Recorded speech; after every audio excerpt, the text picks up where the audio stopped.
I don't even know if this is good. Is this good? Let's see. No. Sound is a little bit. That. Okay, that's better. Cool. What buttons? What buttons do I push? This button. What does this button do? Hey, there we go. That was quick. Go live. Go live. And then go back here. Let it simmer for a second.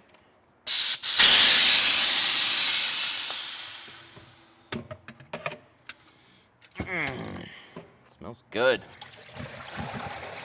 Smells like Tint soap.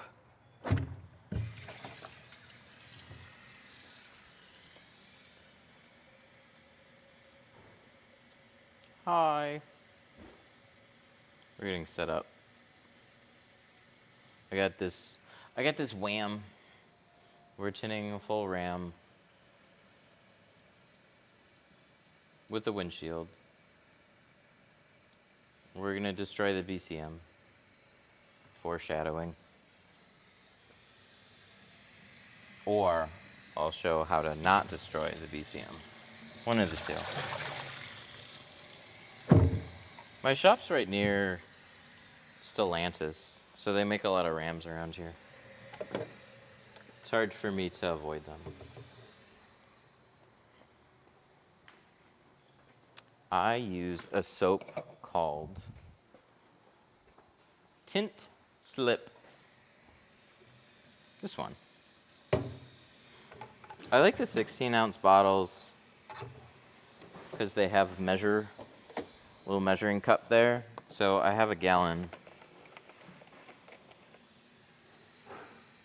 Wow. This is a really dull label on it. They print this out on a sticker paper.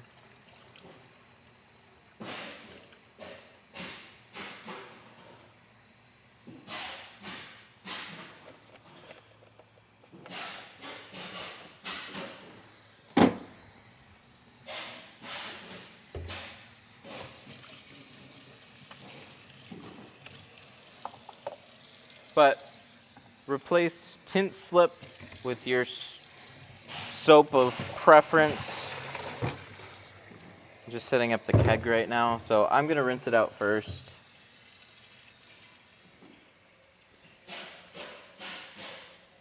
I'm using a DI system too now. And this goes for any soap. It keeps your soaps from breaking down super fast and making your tanks and spray bottles super dirty. So all my water is running through there.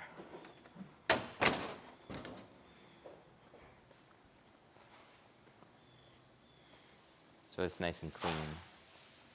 Do you like the gel? Gels are fantastic. I will never not tint with a gel on a windshield. Doors, I mean, I tape seals, but I'm still using it on that too. They're just super helpful. Here and there, like there's a lot of random new things that come out for window tinting. Some of them are kind of gimmicky or like, you know. Gels genuinely are super impressive. I remember my first tint job. I remember my first car on my own. The first 2 weeks I was training with somebody. It was actually really nice. He didn't want me to touch any of it. He's like, just watch me.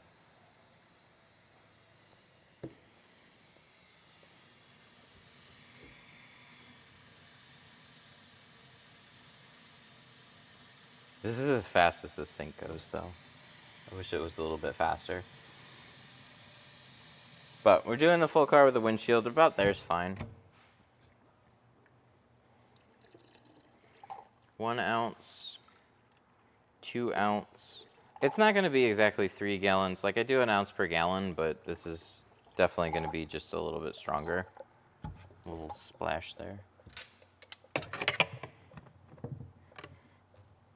Not crazy though. And then air compressor, just any tire air compressor will do. And I'm just gonna fill it up. I put mine at 90. This is a pressure release. So if it fills up past 100, that would prevent it from doing that. What can you do with the newer RAV4? Everything is factory tinted but the front windows. You can still tint over the factory. RAV4s are pretty light on the rear. Somewhere around 26 or 7%, I think.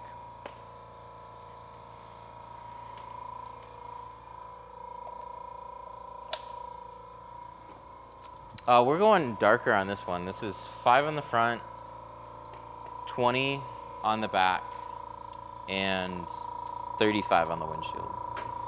Any update on August classes? No, because I just frankly forgot. I should have a calendar button there. Why don't I have a calendar button? Okay, August will probably, like if you look at what week they happen, it's typically the second or third week. It'll probably be 18th, 19th, and the 20th. I can't say that for sure yet, but that's probably when they're gonna be. We typically go for like the third week in the month and keep them spaced out from each other. It's better to tint the whole thing rather than just the fronts.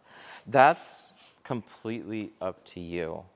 I've tinted the fronts 35, our 35 carbon matched the rear pretty well.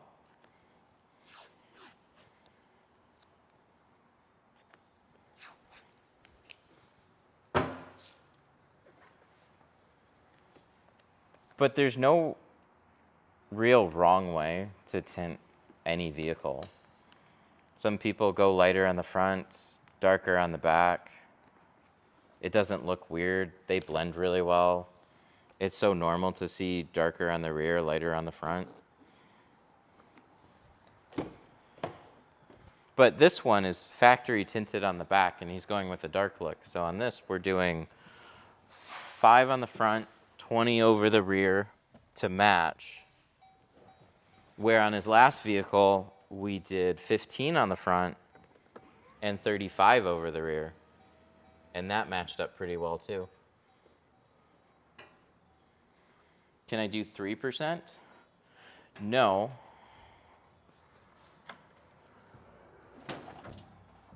No. Because I have a 2%. I don't have a 3%. I've got a 2% though.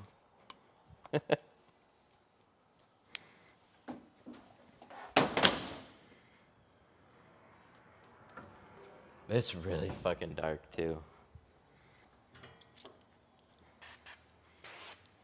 How dark is 2%? Over 50% darker than 5%. If you do math on that. It's really dark. You can still see through it. But yeah, it's dark. It's fucking dark. You're blocking out. So it's only a 3-number difference, right? From 5 to 2. But take half off of 5 and it's 2.5. So you're more than 50% darker. So the lower you get, it gets like exponentially darker. I've done it for a few people. Some people that had 5 and they're just, you know, I had 5, but could you do double 5? And I'm like, why not 2? And they're like, ooh, good answer.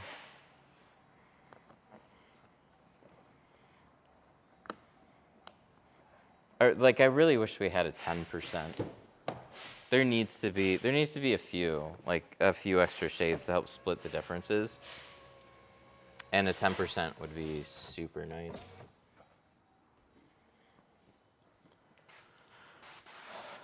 Best steamer? You know, I don't know. I don't know what the best steamer is. I have like a good steamer, but I don't love it. And I've gotten a pressure steamer. I don't love that one either. So maybe it just like I have this steamer over here. It's a Jiffy steamer. It's the rock one. It takes too long for it to heat up. Maybe I just don't like steamers.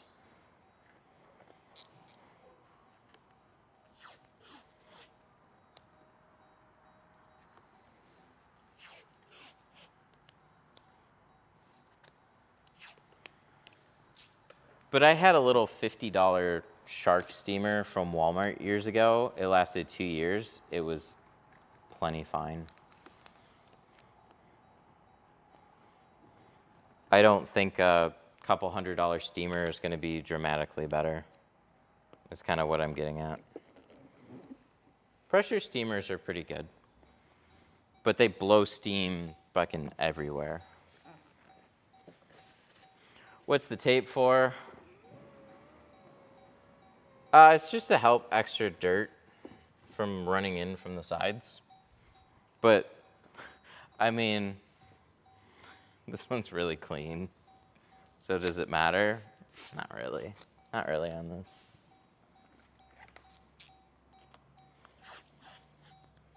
But yesterday we had a Jeep with felt seals, and that was brand new. Tape definitely helped with that.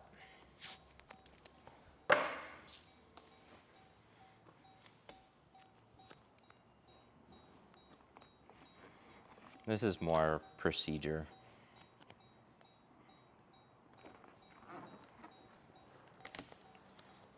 The Rams have this funny curve on the rear doors. Dude, I've had so many F-150s and Rams recently. We've done this demo quite a bit. So you see how that curves out of the window? It's not straight up and down like the front door.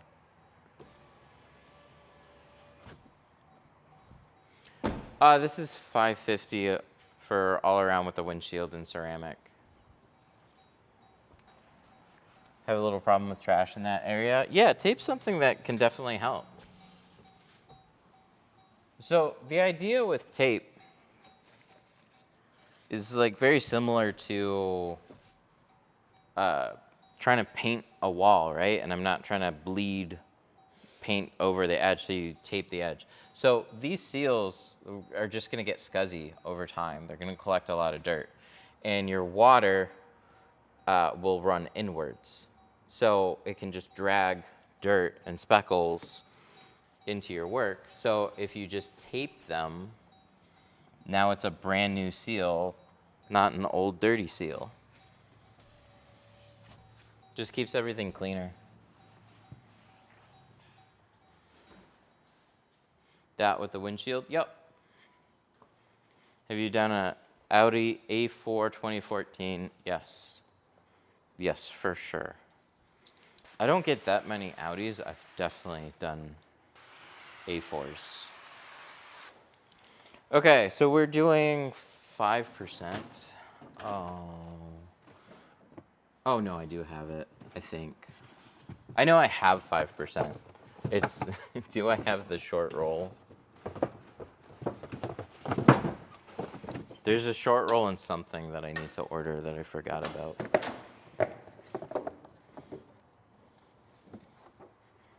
I'd say we probably need to get some 5 in a short roll.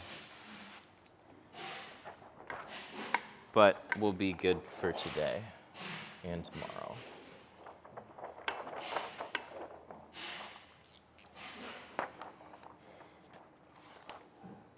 No paint protection, nothing else, just window film.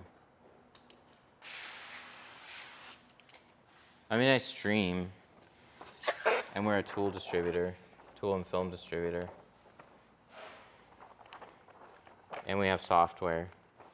But as far as automotive services go, just Tint.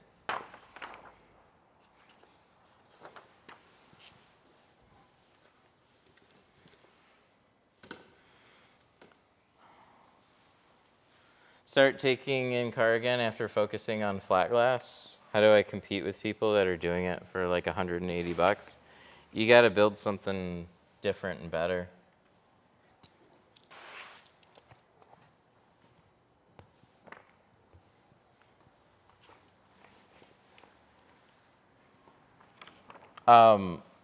Over the phone, it's a little bit harder when you sound like everybody else.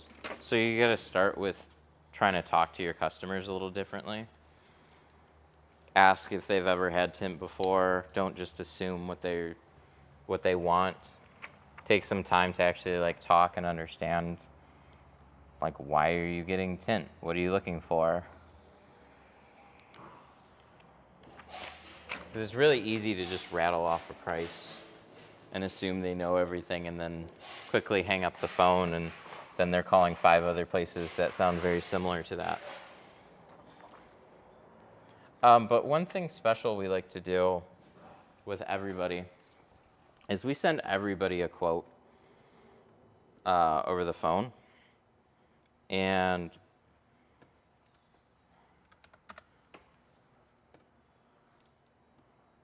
so for example, when I have a phone call, I've got the little call window that pops up. I can fill out a quote and send it to them and have them open it up and go through the options, and it has my display boards.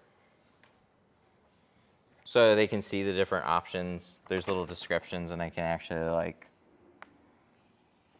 help go through what we can do for their car. And then they can schedule directly from that quote. And it's really easy workflow. Everybody gets one of those. So just being nice and sounding professional can honestly go a pretty far way. Like, I'll pull up a quote. Let me pull up one here. Like this BMW X5 front doors. Let me view this. Open quote.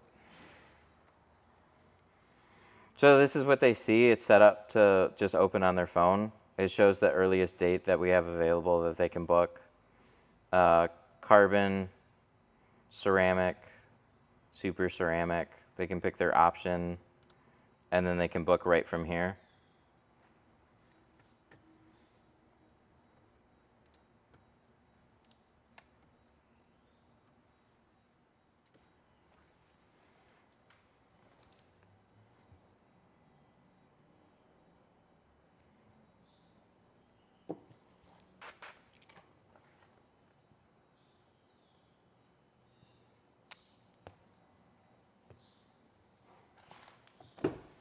All right. So we're double cutting this one. We're going to roll down the window now, cut the top edge. I'm going to use this knife. Do I have my stool? Do you get a lot of flat glass also? We get leads from flat. I currently don't really do anything with them because I don't have somebody to send around and do flat glass.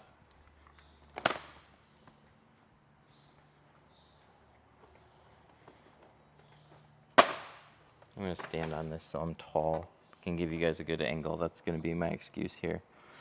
Okay, so when I'm cutting this, for my side edge cuts, I have this much blade out because I use the blade holder with the blade to make the cut. The blade holder holds the film at the edge. The blade actually does the cutting. On the top edge, I put out a little bit more blade, and I can poke this through, but I don't want to stick out too much blade and potentially cut the side here. So just like 4 or 5 clicks is pretty good. I'm going to poke this directly in, let it find the top edge, and just keep a consistent angle as I cut. And keep in mind, the blade holder should be touching the film the entire time. Ta-da!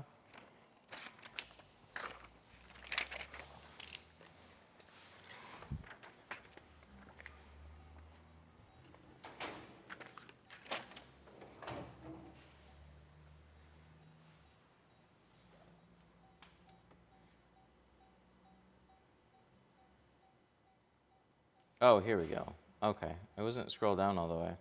I'll move to Detroit and be your flat glass guy.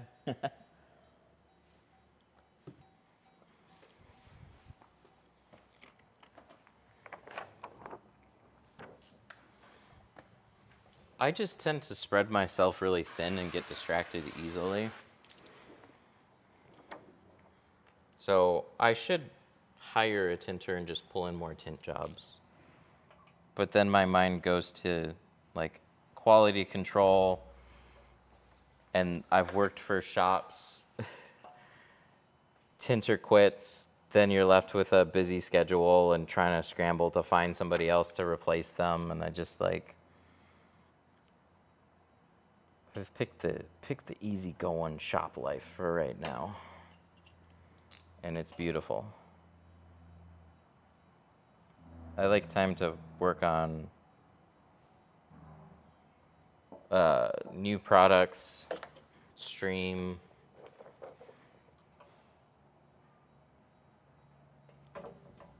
and video stuff.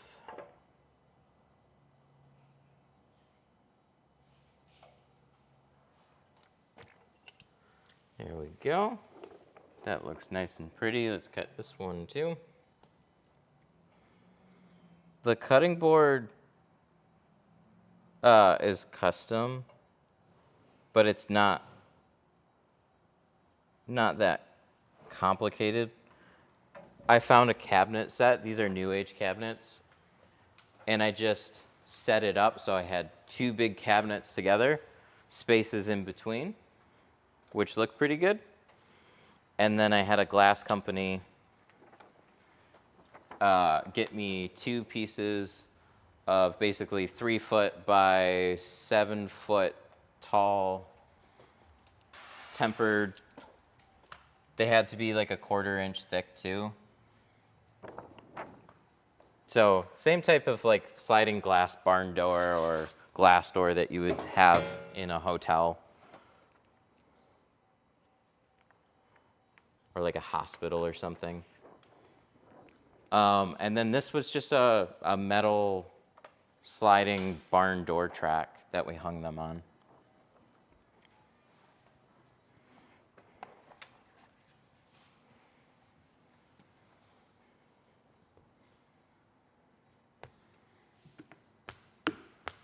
This was the way that I was originally going to set it up. And then the glass company came over and said, oh, we should do a couple different things with some different hardware. And then we worked all that out. And then it wasn't going to work with the way that we had things set up, so we went back to the way that I had said in the beginning.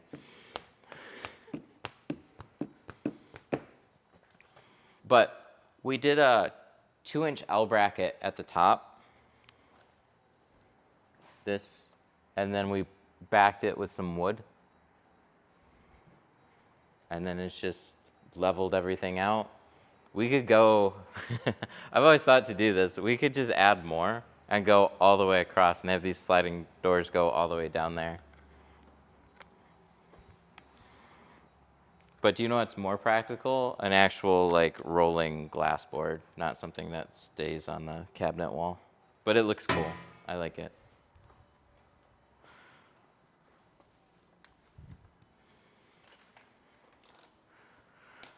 What's the best film to use? What do you use? I'm a beginner.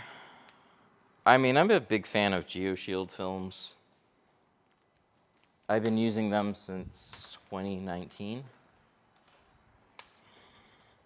Haven't had any failures from them. Good company. Super reliable. They just, I don't have issues with them.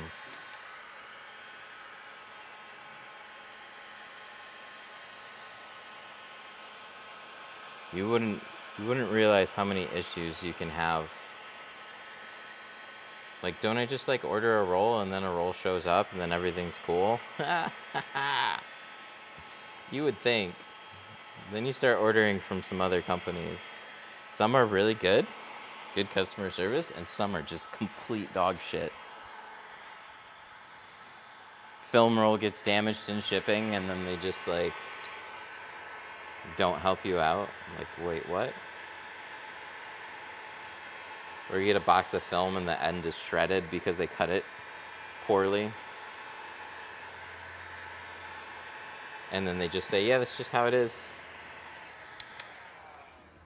Or there's issues with the way that the film looks and they just say it's something you did.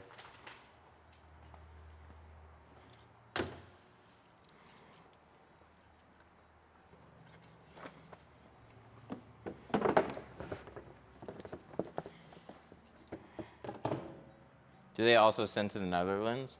Yeah, they don't have any distribution out there, so shipping would be expensive. What companies do you have out in the Netherlands? It gets hot out there. Oh, here we go. I can use this on this one. Because if there's a good film company out there or a brand that I could recommend that I've heard of here, it'd probably just save you. Like, it's shipping overseas, especially film. I mean, I guess bulk order and order far in advance to make sure you get what you need.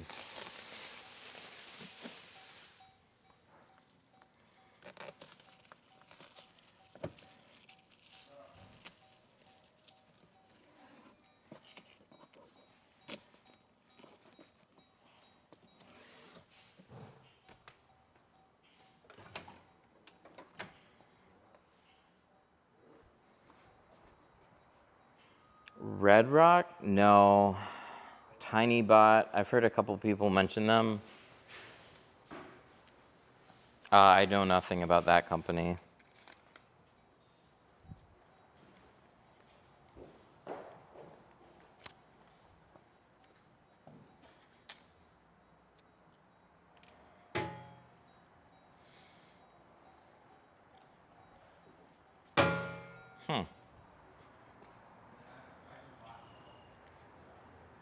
Oh, it's here. Okay.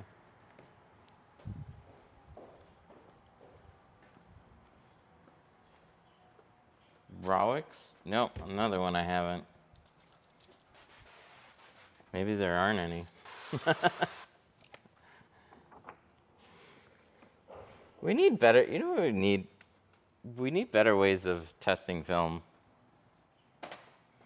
So like if you get a film from a company and you're just like, dude, I just want to know if this is going to last. We need a way of pressure cooking film to just like, okay, if it sits here for 2 weeks, that's the equivalent to it sitting on a car outside in extreme weather for like a year. I'd love that.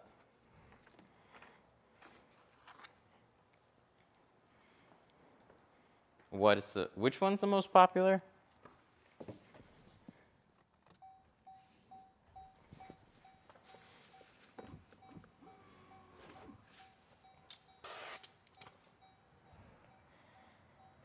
Browix? Are you sure?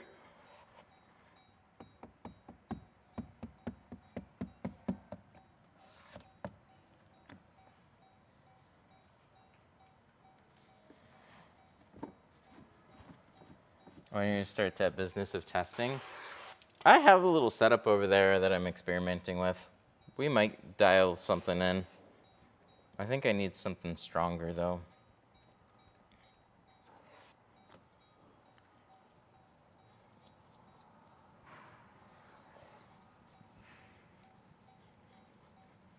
Has anybody else in chat heard of them?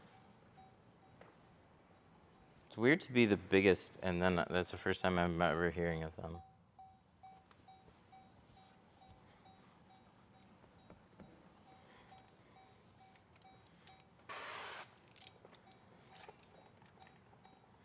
But Avery, Lumar, Suntech, 3M. They have a lot of international distributing.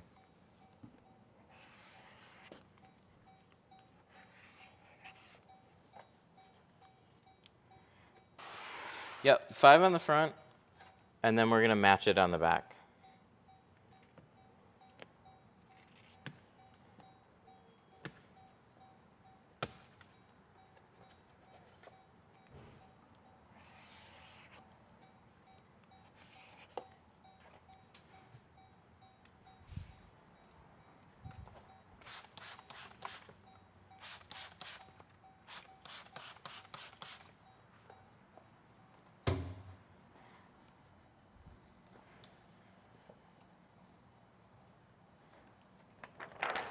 Why is it half done?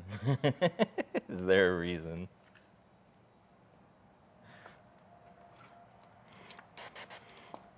Because it's not done yet.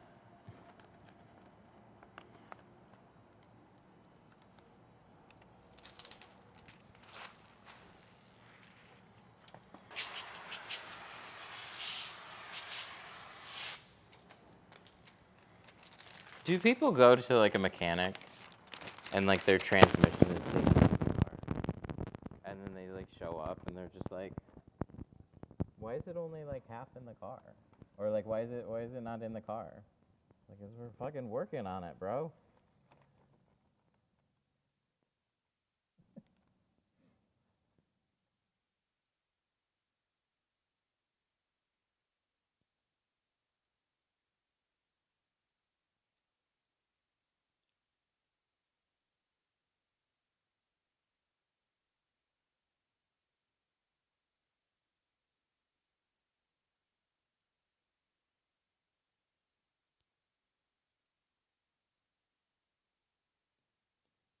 It just reminds me of, I would have sales guys. I'd be working on a car, and they'd walk up to like that window that I'm working on and be like, "Oh, there's a bubble over here on this one." You're like, "Holy shit, I'm not done."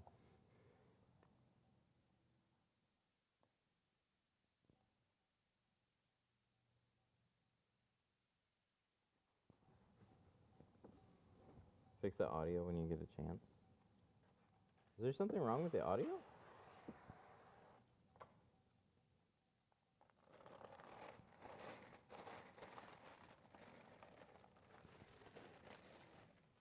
Oh, it got muffled a bit. I have my arms up. Microphone's right here. Does it still sound muffled?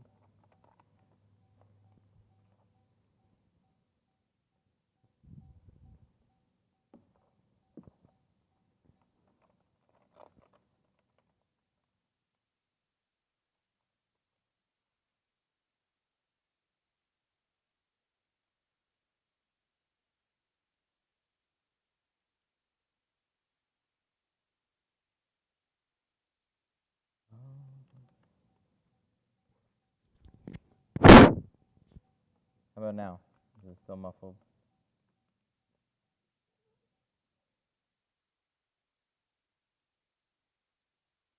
That's like, that's real. A little better? Okay, I'll swap it.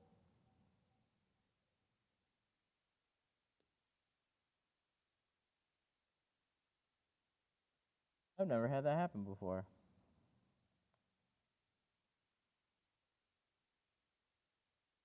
I got a spare. But let me get there.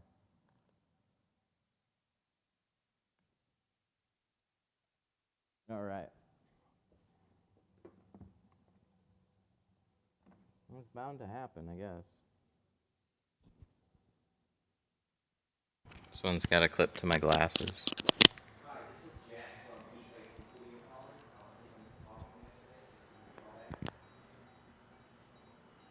Okay. It should be better now. I hope, anyways.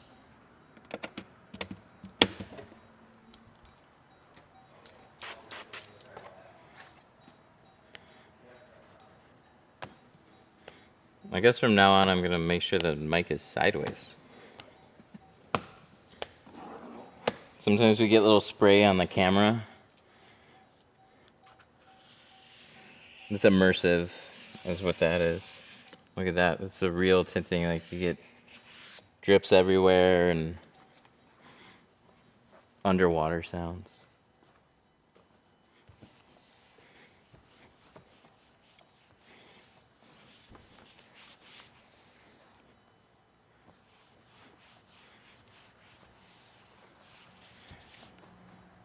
Redundancy, that's why we have two.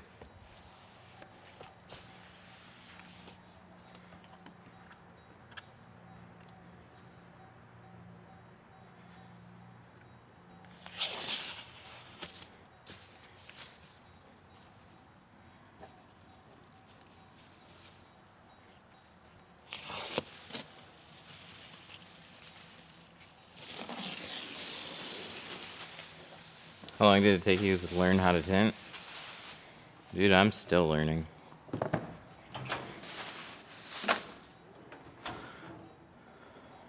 I felt competent after, like, I went through a year, but I'd still have situations that were put in front of me that were like, oh, what the fuck.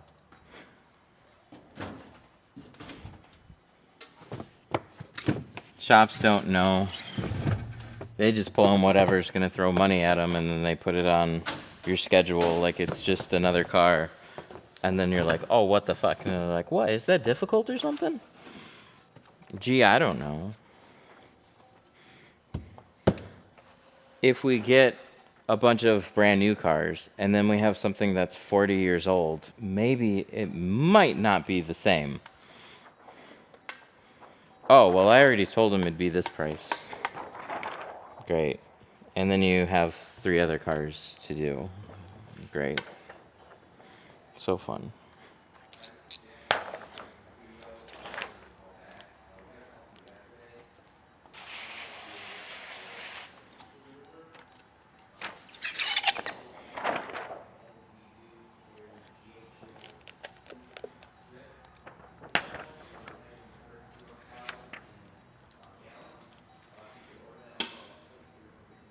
When you're applying tint, do you sort of need to rush? When I've done it, I freak out. You don't want to be super slow. And every film's gonna vary on this. But it's a sticky product going on glass. They can have a tendency to freeze up. So you want your film to slide a little bit so you can quickly get it into place.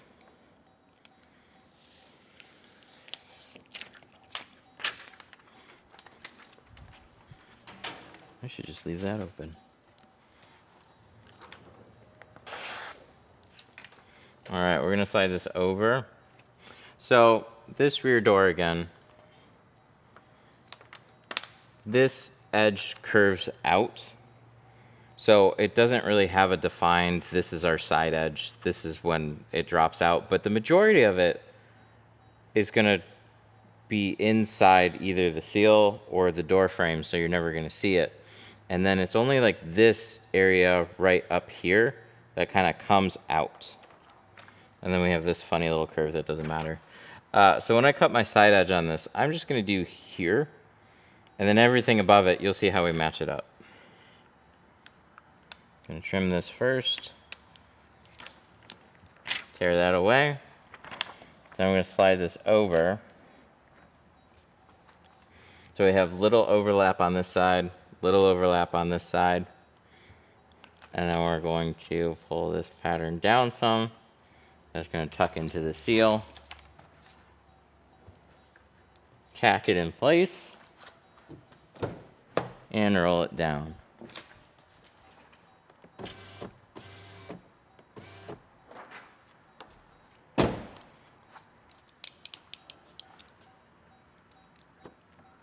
See that? That's as much comes out, and then everything else below it is down here. You'd never see it. So I'm going to cut what I can see. And this is going to be one continuous cut all the way around.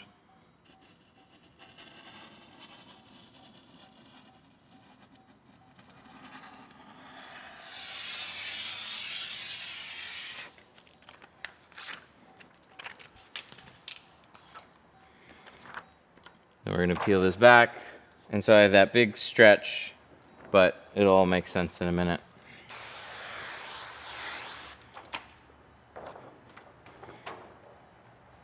Gel's fantastic. I have nothing bad to say about it. It's only, like, doesn't matter. You can spray it anywhere. It's helpful. Okay. So we have a pattern mostly, but we have a couple blank spots. And then if you can just like draw lines, right? Like you can imagine where it's supposed to be, but it might be a little confusing to some on how to actually cut it. It's simply just follow the straight lines to start. So this edge is the side, and then this just keeps going straight. So I just cut that straight off. This is my top corner, and now all of a sudden it's, wow, that's really small.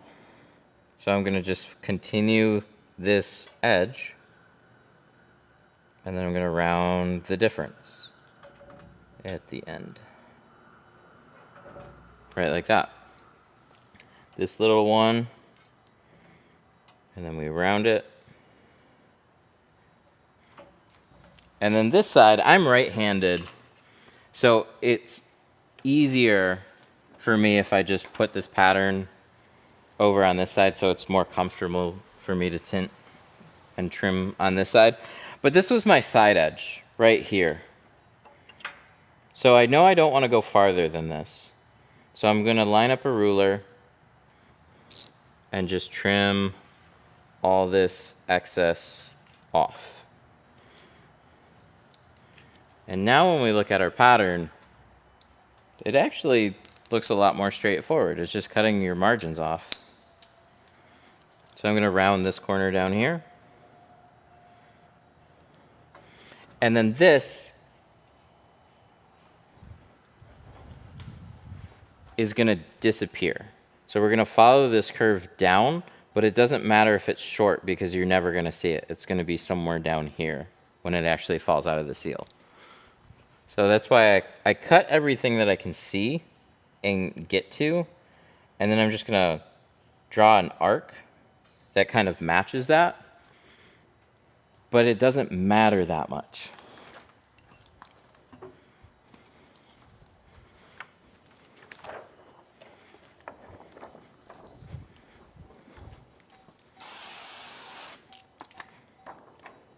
So I line this pattern back up.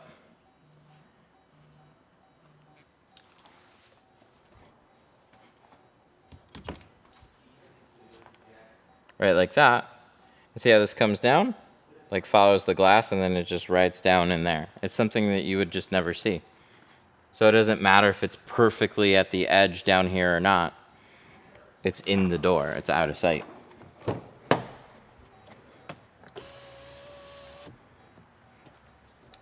And then when it's rolled up, it's in here.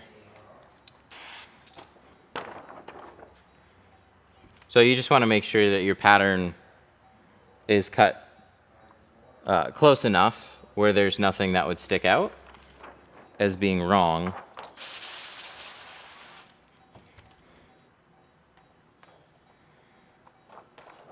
And you just don't want to cut it too far. Because if you arced it like super far over, then you're overlapping the edge of the window.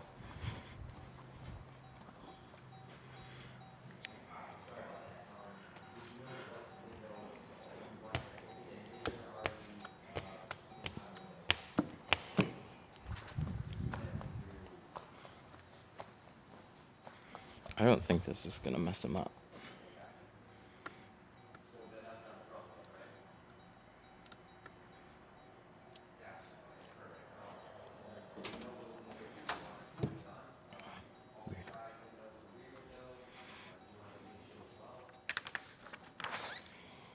So we're gonna put this here.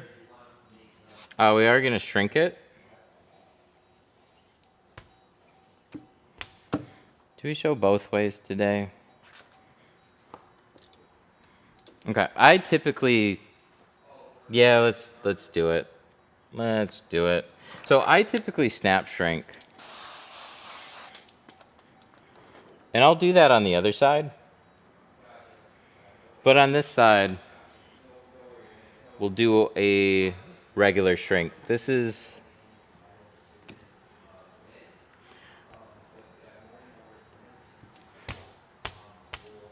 going to be one of the easiest ways to get into shrinking door windows.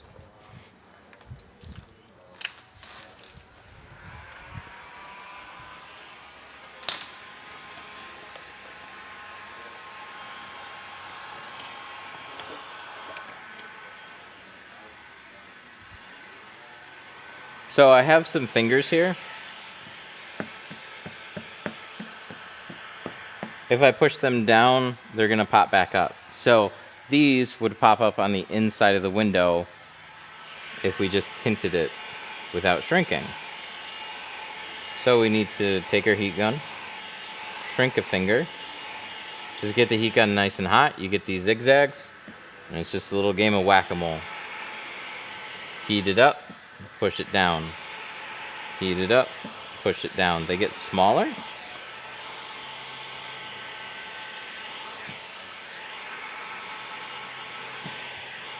Until they eventually all disappear. Now,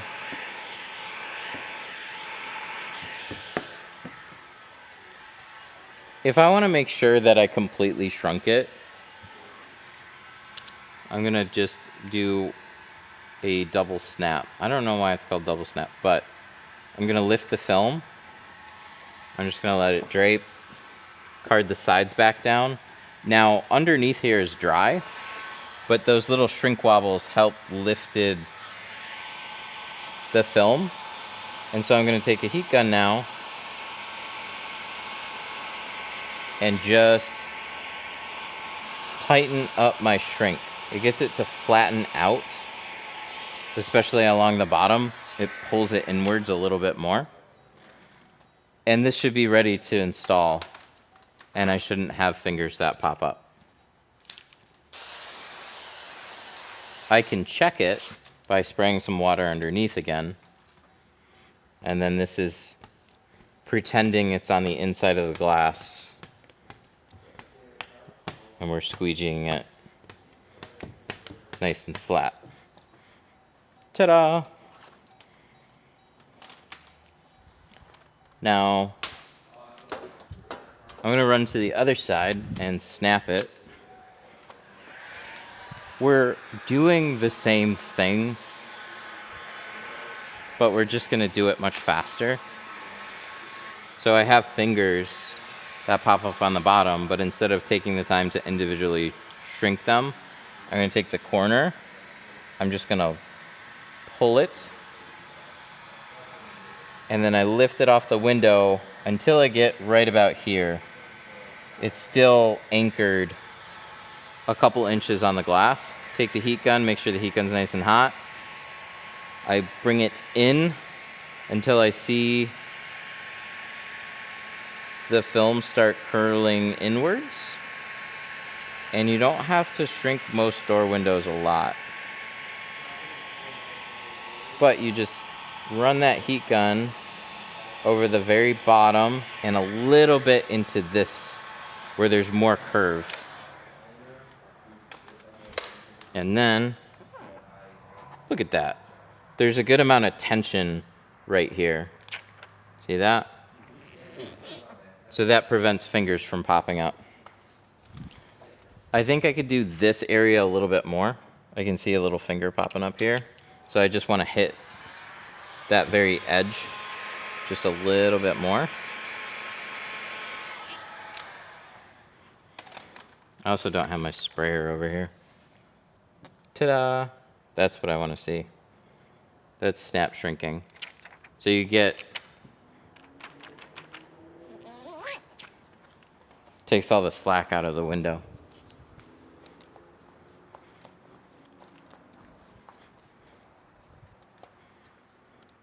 Oh, that's annoying. Hang on. I'm sorry, TikTok.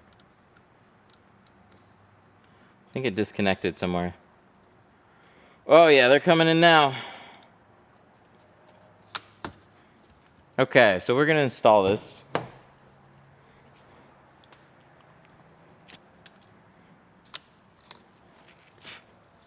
I'm going to take door cover. Pro wrapping tips. Watch a wrap channel. This is a tint channel. I wouldn't have any good advice for you.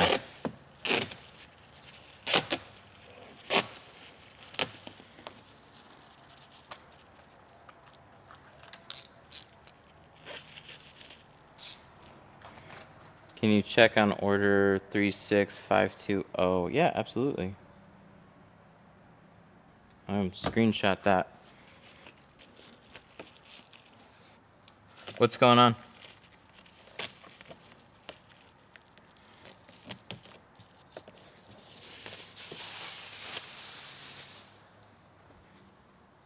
Oh, literally put sticky over it. That's smart.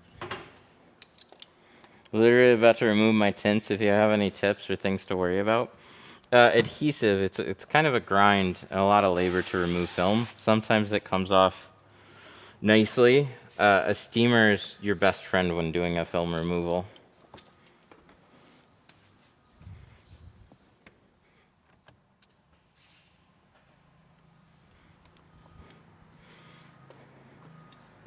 Does the cover work on leather without damaging the panel? To be honest, I would use something that's a bit less aggressive. Whenever you're working on leathers, suedes, more sensitive, like the really sensitive, I'm unsure materials, like the question you're asking right now, don't use aggressive tapes. Our seal guard tape would be really good for something like that. It doesn't have as aggressive as an adhesive and it wraps really nicely. It's a vinyl style tape. Where this is a lot more like a duct tape type of tape. It's thinner than duct tape, but it's got a really aggressive adhesive for it. So if I were to use both, I would just put a layer of seal guard tape, just a strip of like a lighter tape, like a painter's tape or a seal guard, and then I would use the door cover on top of that. Whenever I want to make sure something is like very waterproofed around the stitching and stuff, that's typically what I'll do.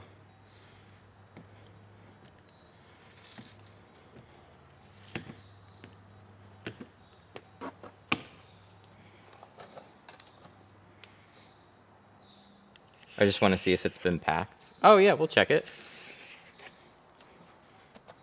You get email notifications too when you get shipping labels and stuff.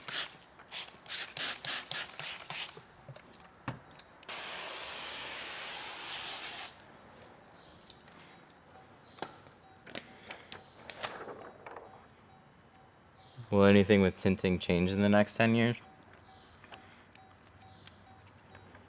Dude, if you asked me, what, 3 years ago, if we have some magical digital window that I could literally talk to and answer questions and shit, I'd be pretty excited about it. But also, like, how far it's come is crazy. 10 years, I have no fucking clue. With window film, there's enough rules and regulations and probably people still driving their own cars that it seems fine for the next 10 years. But I don't know. They're trying pretty aggressively to, like, imagine you own one car, and then most of the time it's like $100 a month, and you can just summon a car anytime you want it, and then they're there in seconds, and then you don't have to worry about driving. They'll drive you. that's the world that they're pushing for. And if that's what they're pushing for, like, we'll become obsolete pretty fast. But for now, it's okay.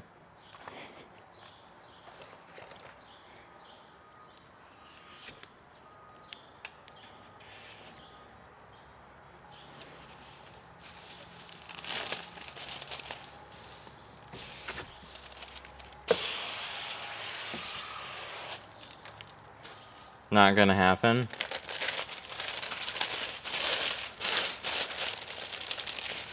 I mean, I can't say that it's not gonna happen. It's just kind of crazy that so many industries have been completely obliterated in a very short amount of time. Not completely, but just, whew. Matt's Positive Thinking Thursday. I'll tell you what you want to hear. Sunshine and rainbows. Tint, never gonna change. I don't know. Carbon and ceramic film came out within the past 10 years. So, in another 10 years, who knows what's gonna happen with it.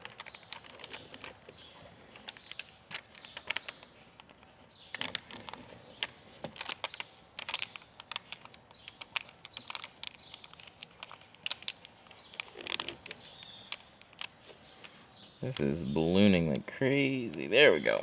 Get all the air out of it.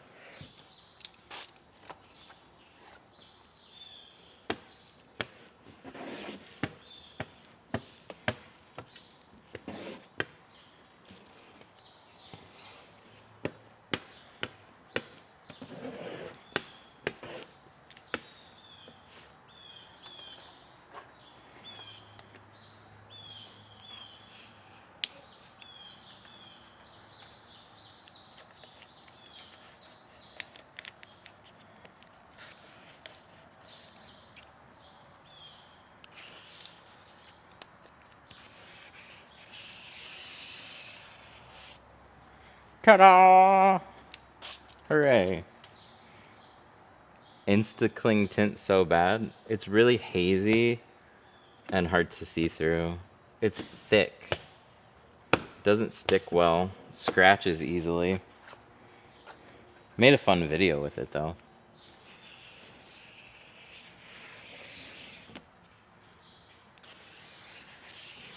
When I started tinting, couldn't believe how many different film brands there are. Yeah, it's pretty wild. It's hard to sift through.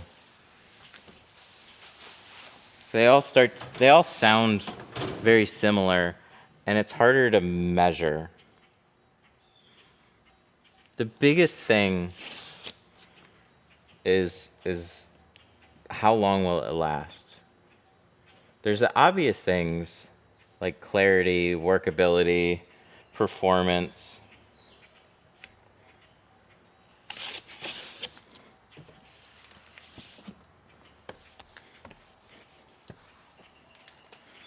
Oh, they do sound nice today, don't they? Because sometimes we have birds that are just like... Yeah, today's a nice day. It's one of the few days we get to leave the door open. It's not too muggy outside. I've spotted some cardinals out there.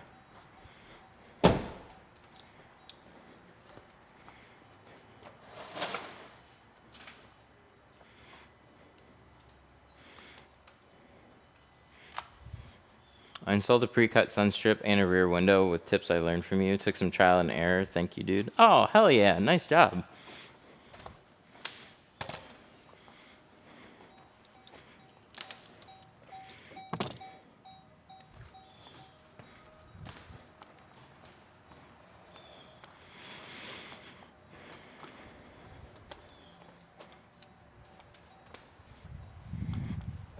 Jack. Order, can you look up order, take a picture, 36520?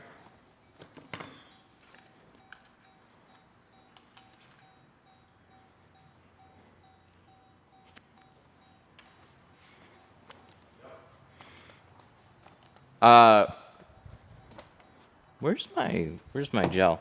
Oh my god, I'm locked out.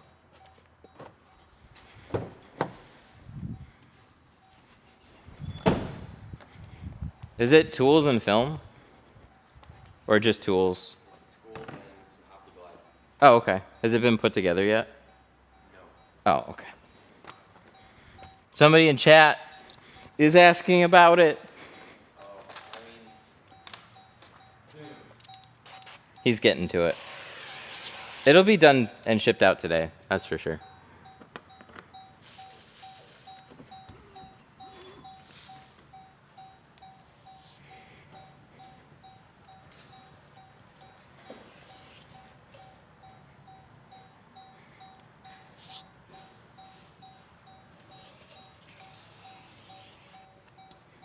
Are you using Meta? No, I have a DJI GoPro style camera. I thought GeoShield was the stuff to get. Well, that's what I'm using. I like them.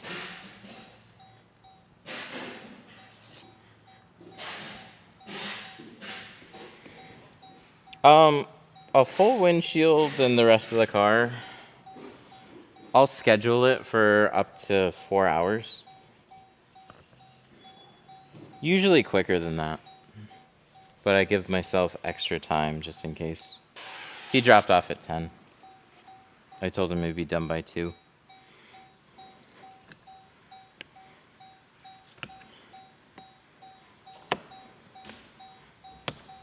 But if I was just focused on trying to get it done as quick as possible, I would want all the sides and the rear done within 2 hours. It's a truck, so it would definitely be done within 2 hours. And windshield, half hour, 45 minutes would be my goal.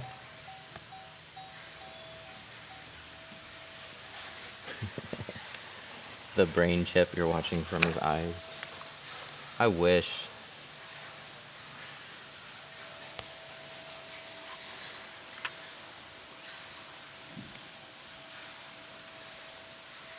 That'd be pretty great.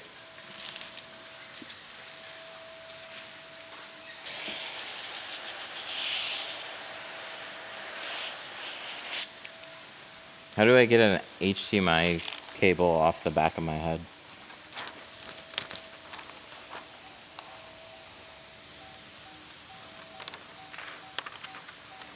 I could schedule 2 vehicles to get done in the same day. Yeah, a lot of places will do that.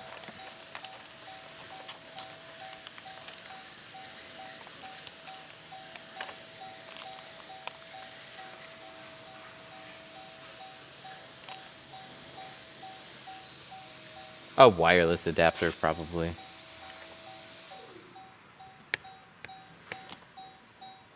Do you have any of those keychains left? Ooh, I think so. I think we got one. Our printer, man. Our printer is cool, but now it's demanding a new cleaning cartridge, and it's like, well, what the fuck? I don't have one of those laying around here. And it didn't give us a warning. Stupid. So now it's out of commission for a few days while I'm waiting on that.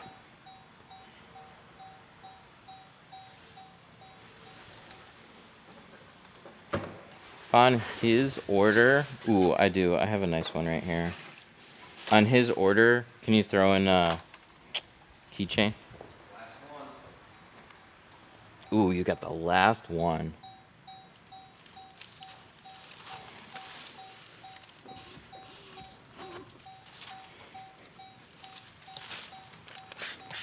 Trying to get more made. We do them ourselves. Off of that. I picked up a cool flatbed printer. It's the Eufy make.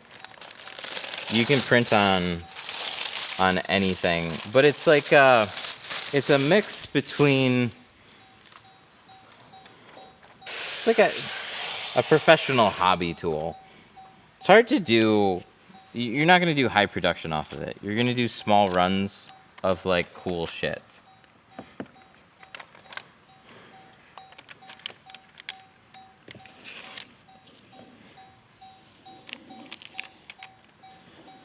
And so we make them all here, buy the acrylic pieces, crimp all the keychains, print them out. They're cool.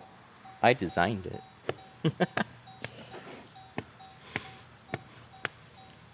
It's almost, I was trying to make it shade accurate too. It's pretty close. Each print was being a little bit different. What are your thoughts on United Window Tint? Not a fan. I haven't lived with the film or anything. Just the owner. The owner would like just be a loudmouth and go off on people in my group, so we had to ban them a while ago. So I just feel like there's a few companies that are on my like shit list of I just don't care for. Whether that be from things I've seen them do in the communities or being shitty about honoring film warranties and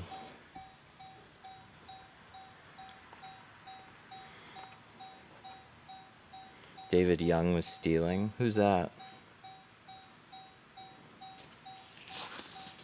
Sold to Jamaica guys. Oh, is that really? United? This hothead named Vinny that would just like... So the communities get frustrating with film companies because they see it as a sales ground and they don't contribute much at all. There's a few owners that do now, but a lot of them just don't understand. They have products and they're trying to sell to tinters, so they join a Facebook group and all they try and do is sell shit to people, just like any chance they get in the comments, making posts. And it's like, dude, it's a community help group. It's not your sales ground. I don't mind if you sell stuff, but at least try and contribute and read the rules. Hey, there's the order. Go on a dock, number 36520. Yes. Order is ready. Order is all set. You're gonna get a shipping label very shortly. Keychain included. And keychain going in there. Will be in the mail. It is ready.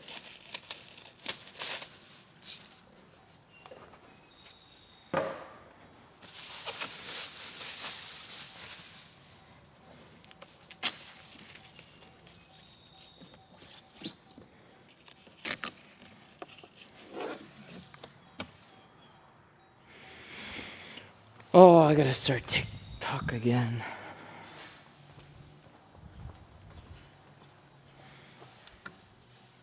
Is tinting newer cars 2010 and up easier or harder? Largely, it's much easier than it used to be. Older cars, they used to do weird shit. Thanks again. You're welcome. Appreciate the order.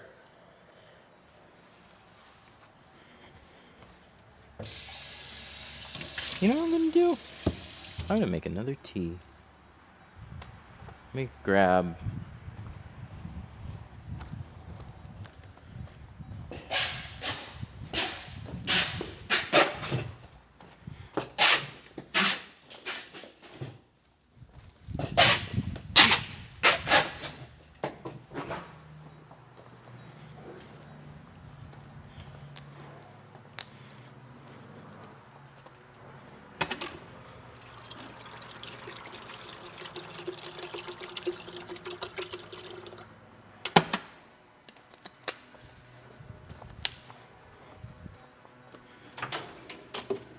I'm a coffee guy, but I've had too many, I've got my cappuccino dialed in like perfectly. I've been having way too many of them. I would do coffee just as is, but it gives me, it's too acidic, too much coffee, heartburn, gets annoying. So I've been trying some different teas, and this one's pretty good.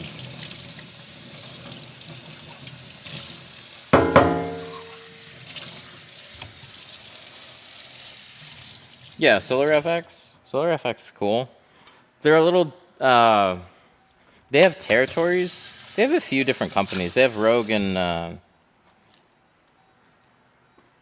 Solar FX. Solar FX is their longer running brand that has territories. I describe it like a territoried GeoShield, essentially, where they're not super well known. Like, I wouldn't describe GeoShield as super well known either. They're not like your top tier brand as far as awareness goes. Good films, good company.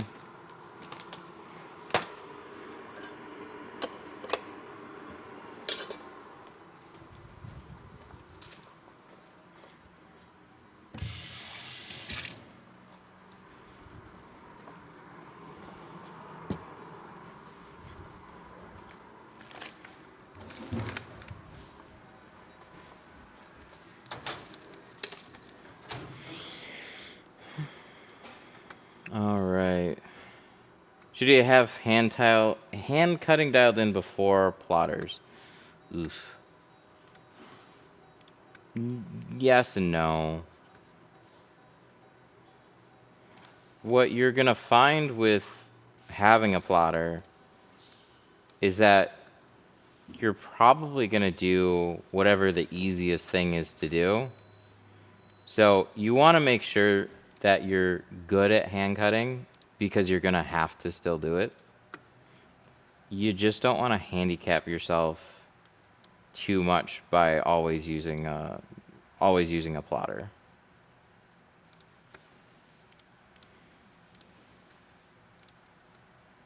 There we go.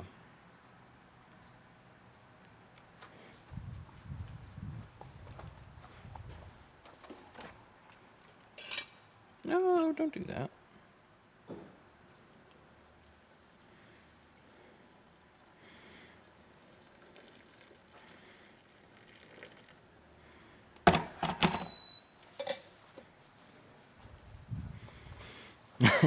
No way this American is drinking tea. Dude, I am a coffee guy. I love coffee. I've got my coffee so dialed in. The problem is I do too many of them. And if I just have coffee without anything in it, it gives me heartburn. So I'm trying to cut back and do like one of those a day. And then in the morning right now, I've just been trying different teas.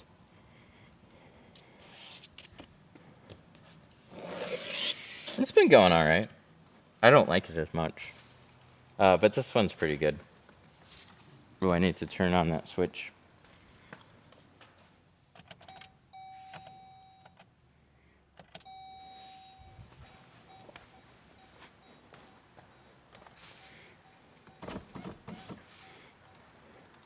Is nano ceramic better than regular ceramic, or is it just marketing? It's just marketing.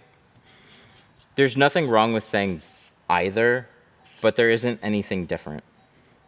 A ceramic film has nano-sized ceramic particles in it.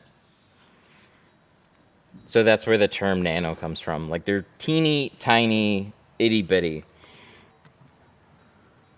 And it sounds fancier, which is marketing. It sounds fancier than it is. It's a powder. And they have a way of getting the powder. Like with carbon, they burn a gas and then collect the powder. Like, there's different ways of doing it. And so it's a powder that they put in the film, and that's going to be your ceramic layer. But you want those particles to be as small as possible. That helps with clarity. So cheaper materials, bigger carbon and ceramic particles, that's why you can still block heat, but you have a lot of haze. The more refined all the ingredients are, the better product that you get.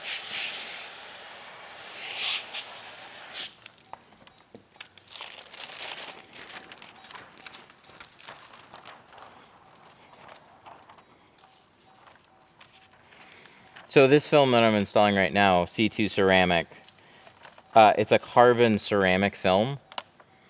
Window films are going to be able to get their color in two ways. So look at it this way. You have your polyester, which is the big sheet of plastic. There can be more layers to it than that. But you have your glue, your plastic, and then you have to have a way of making that plastic darker. And you do that one of two ways, either with dye or with carbon, like teeny tiny carbon particles. Carbon has a byproduct of also blocking out heat, but it really is a more budget way of making a window film, which is largely why you see it as an alternative to dyed. It is better at a similar price point, which is why carbon's become so popular. Now, ceramic films have either a carbon base or a dye base to them, and then they add ceramic, because ceramic inherently isn't dark. So both of them can be good. This is a carbon ceramic, so it gets the 20% that we're installing on the back right now. It gets that from the carbon that's in it, and then it gets its heat blocking properties from the ceramic that's in it.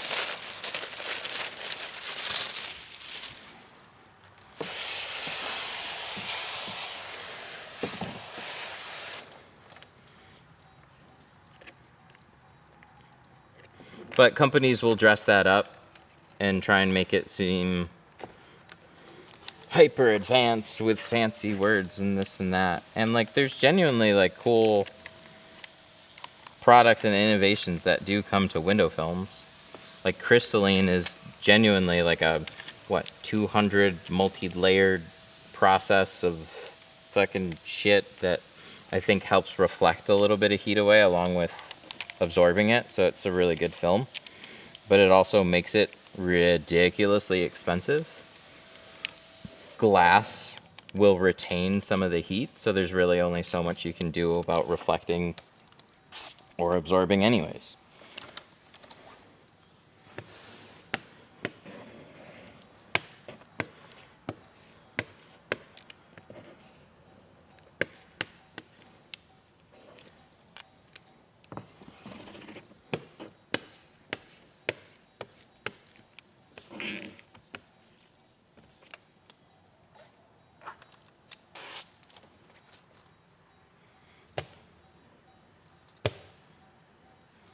Did you ever get into PPF? No. It's more me being me. Biggest reason is like you need a really obviously skilled installer to just like do a good job. PPF is not simple. And so good people cost good money. And it's an easy thing to fuck up and then have a huge bill from. So I just keep doing other things. And then it's like I'll do that tomorrow, and then I just don't do it.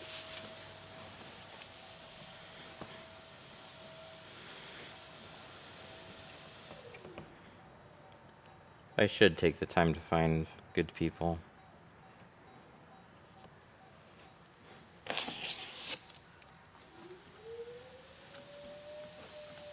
But I've always been more of a do everything myself and less of a delegator.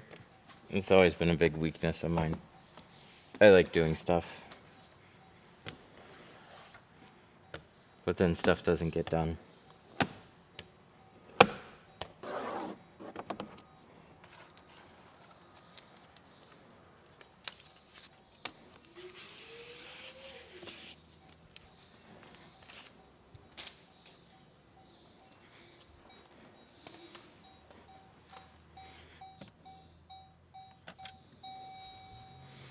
So carbon ceramic is a marketing trick they use.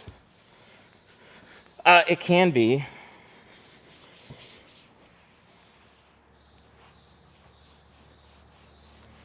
It's always marketing's job to make something seem fancier, more elegant than it actually is.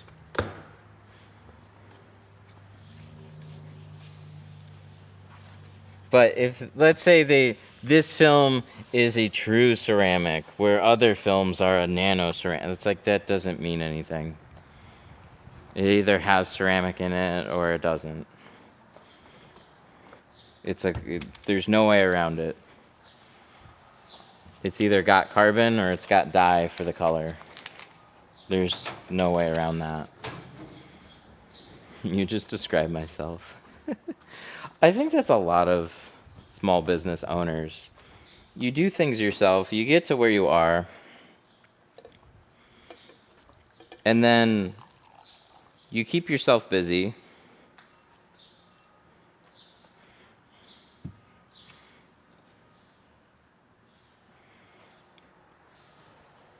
And then you're like, you know, you got enough things going on, and then I'll look into that later.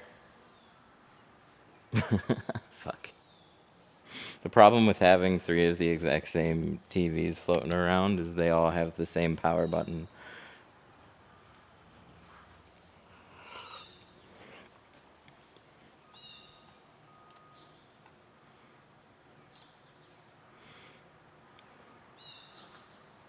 My coffee turned into tea.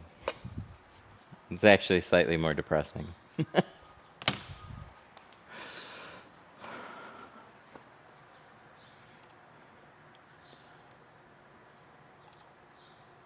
Alright, so we need a new RAM. Dude, I'd live on coffee. I drink a lot of water towards the second half of the day. And I would just live on coffee through the first half. Oh yeah, this is under RAM. Started a business because of you, now it feels a job.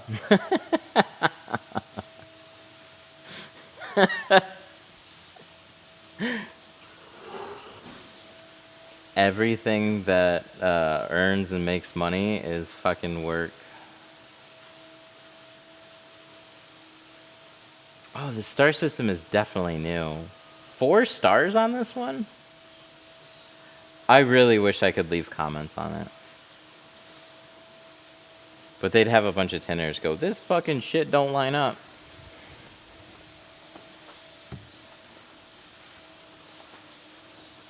Please tell me I didn't miss all the windows. I still have the back glass and the full windshield to do.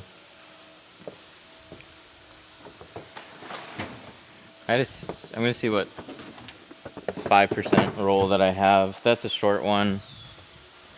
Or that was the other one. Oh, that's an Apex.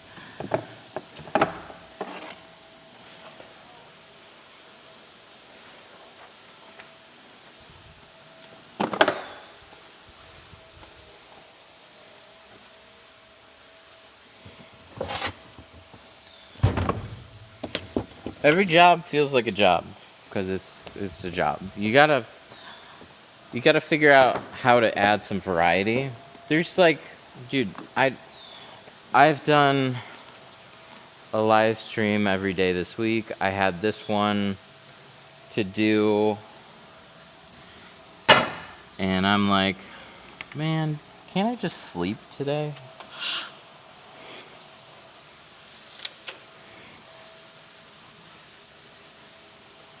Or can we just not do a full windshield, please?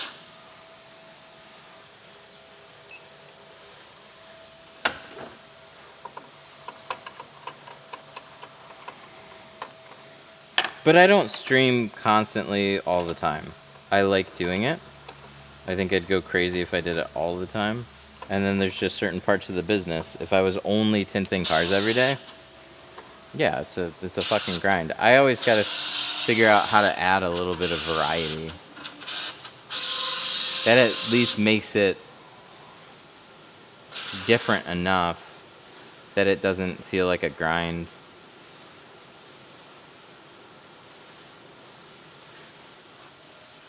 a giveaway for viewers. I like doing giveaways for viewers. But you know what? Even that's fucking work. We had one stream where we're like, everybody that puts an order in that's watching the stream gets a t-shirt. And then people would see afterwards and ask if they could get a t-shirt. And then we had to match up t-shirt sizes with order numbers because we would get orders and then we would try and track down what t-shirt size that they needed. And what was like, yeah, let's do it, turned into like, oh, hey, I got my order, but I didn't get a t-shirt. Fuck. Now we're shipping out a free t-shirt. It's just having systems in place to make it all run smoothly.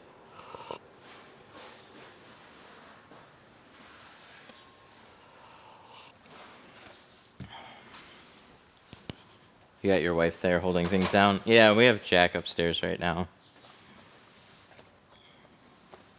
But it's still work. You know how fun it's been packing up gallons?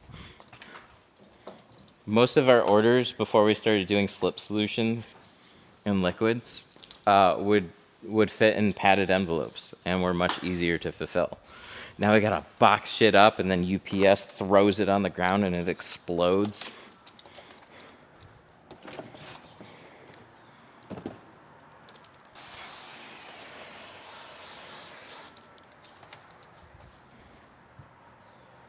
It's just what I'm getting at with that is like there's always stuff. Everything that you do, there's always stuff that you're like, oh, that makes it fucking work.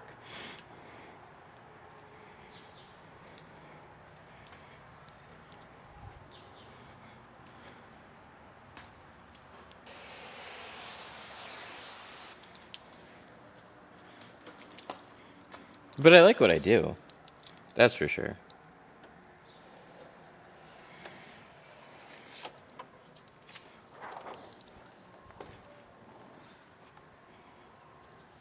So I just like, there was a comment somebody said, I made my own business because of you and now it feels like work.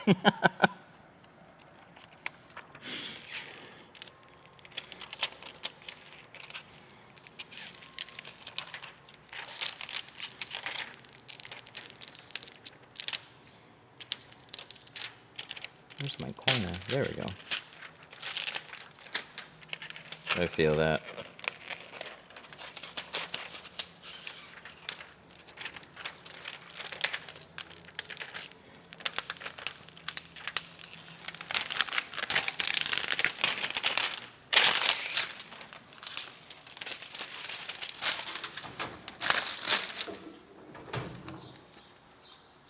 Freebie creates love. Everybody remembers gifts. I know they're cool. Right now, if you're on the site and you order over a certain amount, you get a free t-shirt. And then we regularly throw some stuff that we have, like keychains and whatnot, in orders.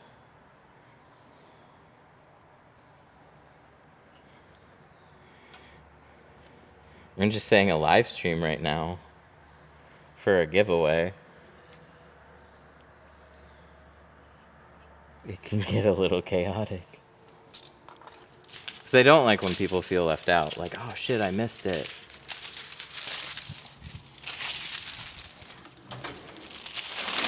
Or then something gets missed from an order.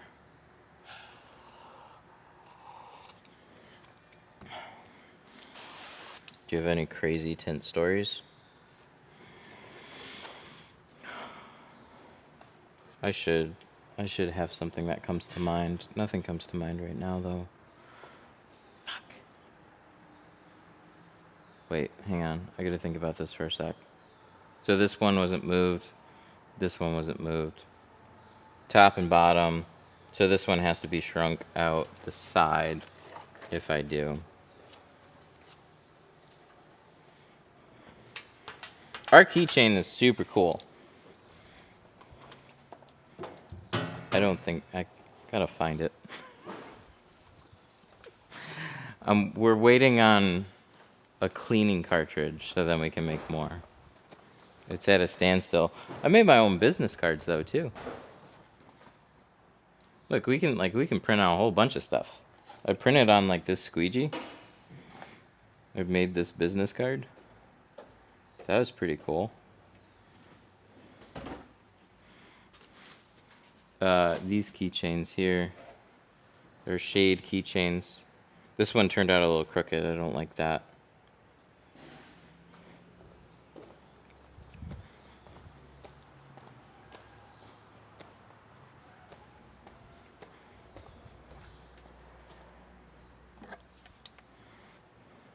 But I was trying to get all the shades to match up. So 5%. Oh, that's saying it's 3 now? See, that's what's tough. So I would get it. Then what, 15 is 12? I feel like this thing just changes from time to time. But you can definitely meter the shade keychain. It's within margin from film companies for sure.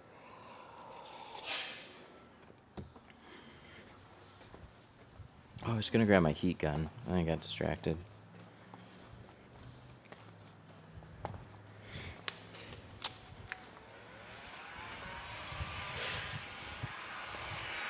For exotic cars, do you price higher? Yeah, I would definitely suggest pricing higher.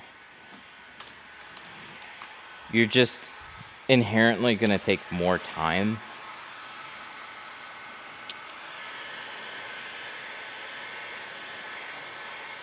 So just make it worth it.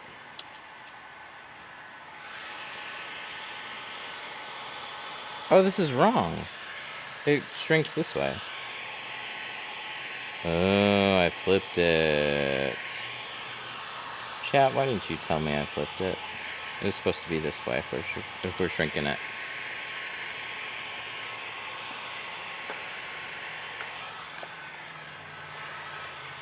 And then this one goes this way.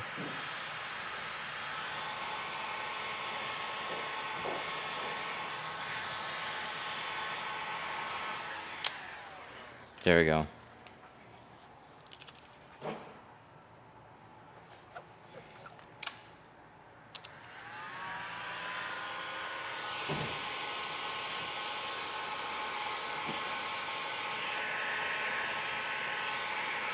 There we go, we saved it.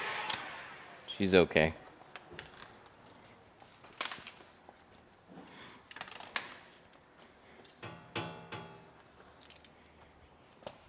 What was that car? That is... It's got like the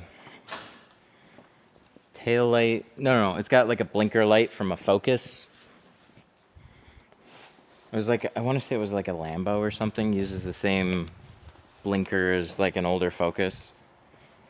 But a lot of them will share parts from just everyday cars. But if you order it through the brand, like a Lambo or a Ferrari or whatever, because they'll source parts from other cars, they won't make everything. But they'll charge 10K for it or whatever. When you're working on more expensive cars, you're just gonna run into things that are different, more touchy, and have a far greater risk of hurting a material or something. I would charge more for it.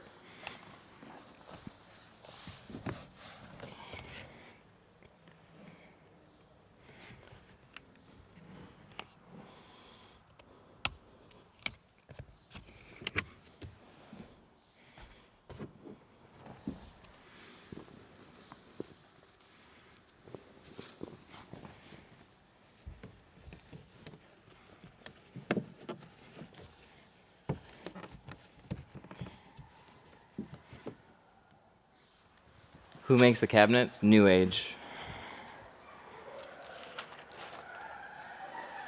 It was their Pro series. They're a little bit taller and a little bit deeper.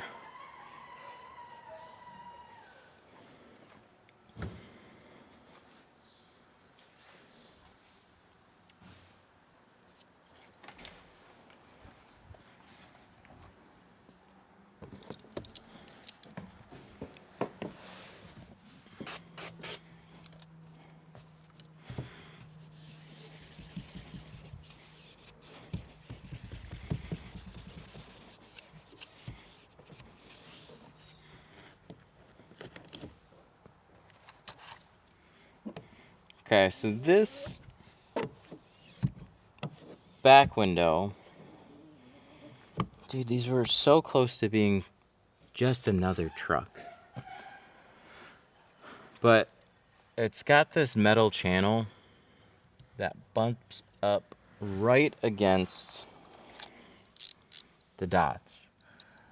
If they had gone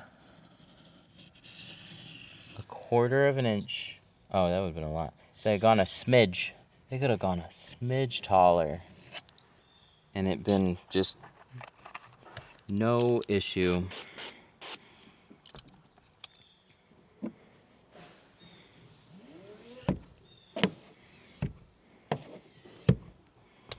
I've had really good luck with core patterns on these. If I was hand cutting, I would overlap and trim that off on the inside.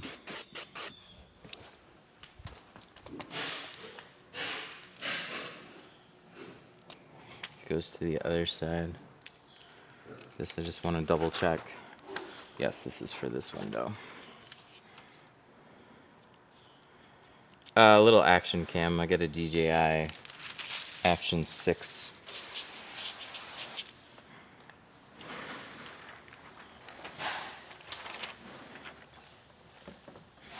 It's finally the little camera I've always wanted. Small, stabilized, out of my way as much as possible. It's been really good.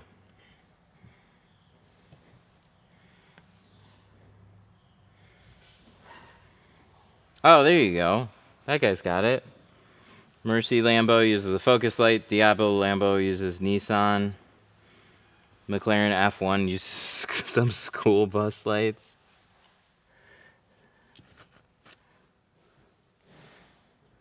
And then if you want to order directly through the parts, like the company's parts, they'll fucking put an insane tax on them.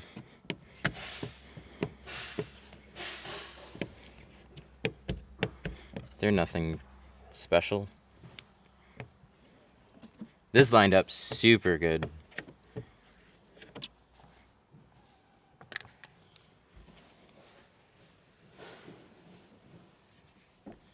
That was nice. See, this is why I will take a plotter for this one. These cuts are super smooth. They did a really good job of lining that up, so I just don't see any gaps. Super nice.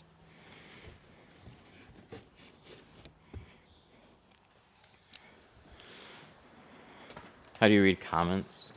You're right there. I also have an AI voice that reads them to me now. See, I put AI to work. It's not great for everything, but holy shit. For some things, it's phenomenal. It's just another tool. It lets somebody that is fairly proficient at doing stuff just do way more.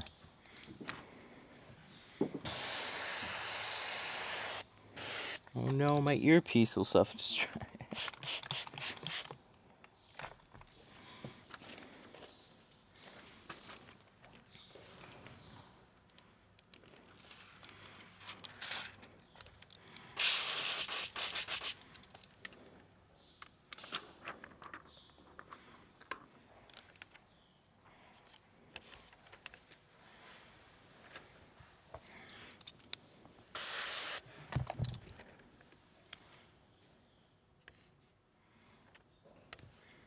Alright, let's line this up.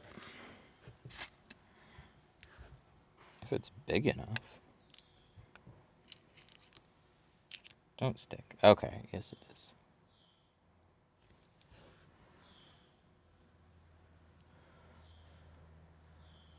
I think this could be a tinge taller, but it looks like it's just gonna squeak by.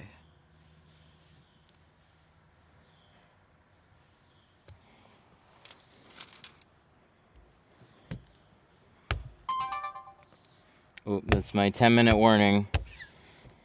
If I put that off, I'm not going to change it, and the camera's going to die.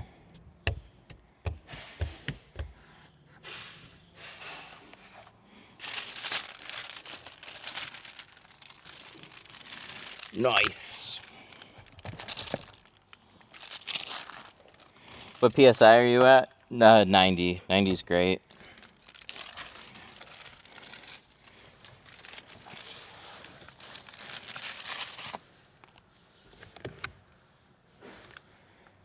Okay, so this has these little buttons that you gotta push in, but these are the worst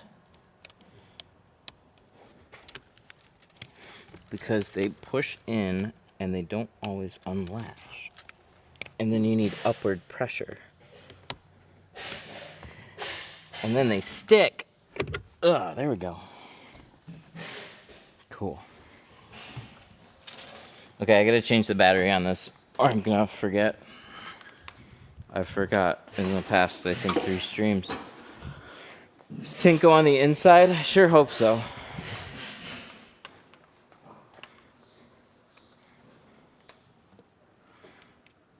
Okay, so I'm gonna do open heart surgery right now. Here's your battery. Here's a case of more batteries. We're gonna take one out. This is going in. Might feel a little pressure.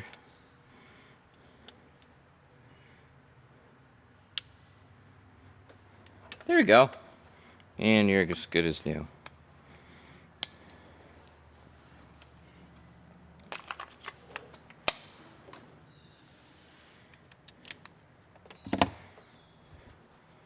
That. You just need to remember to do that.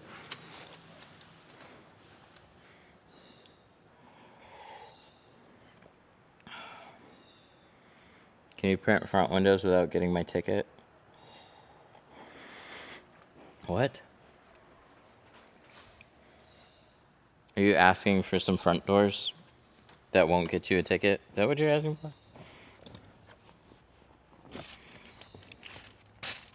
I'm gonna run to the other side.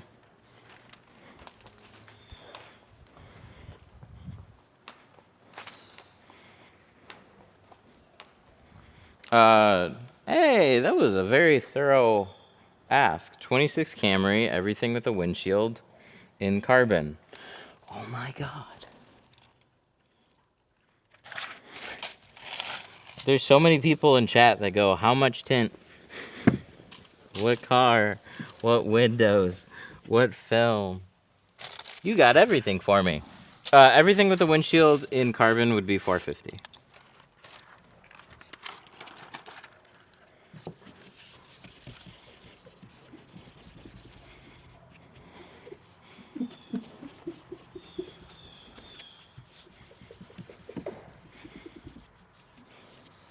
Is it hard to tint my windows for the first time?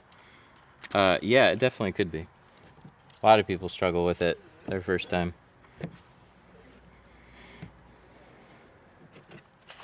But you can pick up some tools from 313 Tint.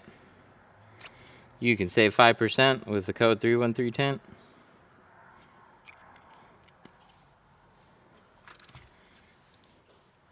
And then you can bring it here afterwards and I'll tint it. There's definitely a chance you can do it. No, that's where a lot of window tinters come from. There's like, dude, I've heard this story over and over. Somebody gets a quote from a shop and goes, man, that was expensive. And then they start looking in their area and there's like, oh, there's no other tint shops around here. And then they get film and tools and then they're like, that wasn't that bad. And next thing you know, they started a tint business.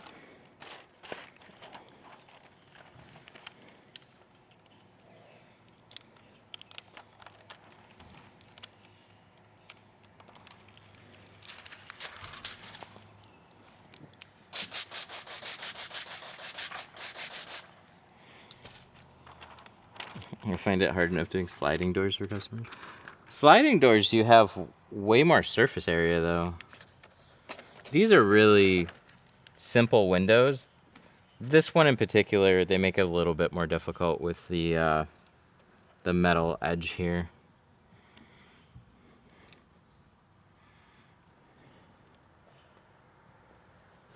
But Core's patterns for these have been very good. Otherwise, I trim it on the inside. And even then, sometimes it can be tricky. But I want to butt this up and slide it in that channel just a little bit. So if your edge is like perfect, it goes really, really well.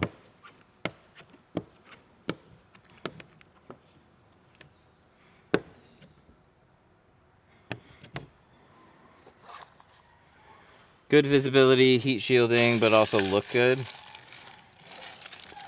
The film I'm installing now, GeoShield C2 ceramic, or their super ceramic, which is 2 layers of ceramic. So this is a single layer ceramic. Apex is a dual layer, 2.5. How do you get it flush without a light gap? I mean, I give Core credit on that one. Either your plotter software works really, really good. Because I'll show you. This looks really good. So I'll do it one of 2 ways. Either on the plotter, which is matched up great, or I'll overlap it on the inside, tack it, and then just take a knife, push it in, and make a nice clean cut. But that'll usually leave a small gap. You then have to loosen up the pattern a little bit and scooch it. Scooch it up just a smidge. But that takes longer and is harder to do. So I've been really impressed with Core patterns. I don't have to worry about a gap at the top.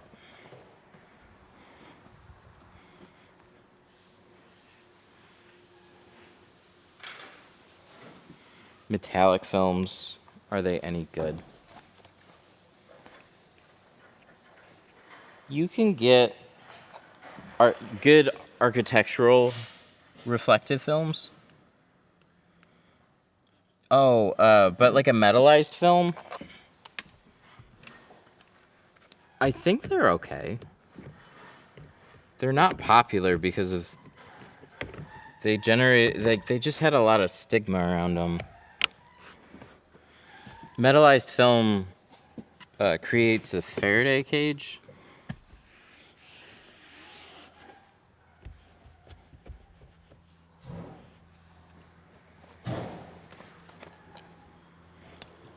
But they still exist a little bit by, I think, a few major companies. Does Expel have one? I think Lumar still does. Solar Guard has one. And Signal was also a hard thing to kind of figure, because infrastructure years back when they were a thing was not very good. But now, well, in some areas, cell phone signals are a lot better than they used to be. Not everywhere, though.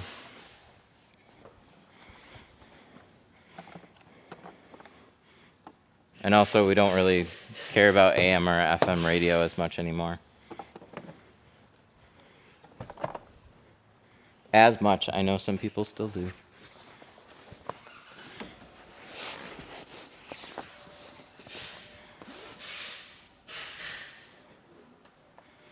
Shop lighting. Shop lighting's tough. You just need a lot of overhead lighting, and the brighter your walls are, the easier it's just going to reflect more light and be easier to see. If you go for like a dark gray or black, it's just, you need a ton more ceiling light. Even this isn't ideal. We used to have a diffuser, so like a light, it would make it look like a cloudy room, but like a bright cloud, and it would give a nice even light. over where I was tinting. But at this point, I don't think I'm going to put it back up. I took it down when we did all the floors and stuff. Big construction project, and I just never put it back up.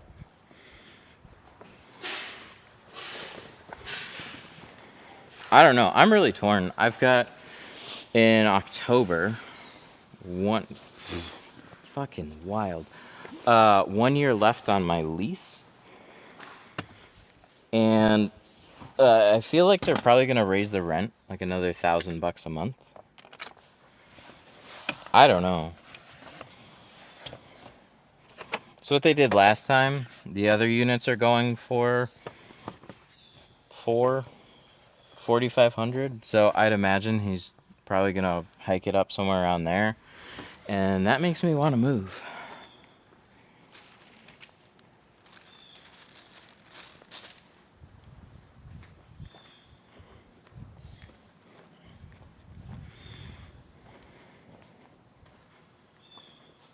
For shop lighting, I'm not a really big fan of the hex lights that everybody does. How much lumens is too much? I'd worry about not enough. Go nuts, my guy. You can always dim them or take some down.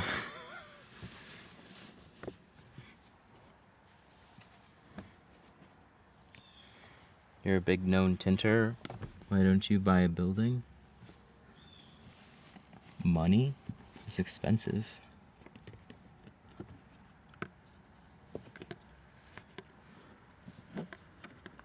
It's not cheap to just buy a building. And then it's a lot of money up front, and we're trying to use that money for other things like products, inventory, and personal. I don't mind paying rent. You'd be paying rent towards your mortgage, and the nice thing is that you would own it at the end. But shit, man. Owning a building does not come out without a lot of unforeseen costs. And then now you're all of a sudden responsible for it all too. Excuse me?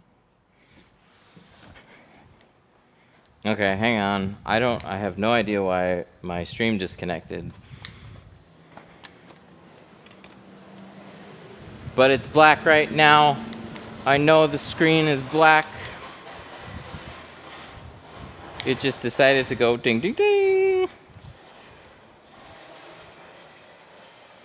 So just think of this as a nice audio experience only for the next 30 seconds.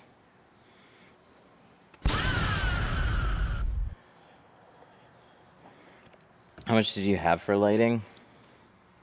Yeah, I can. Most of it was Amazon and stuff that existed here. It was a hodgepodge of lighting. You can just get those Halo packs. It was fed up with my yapping, no kidding.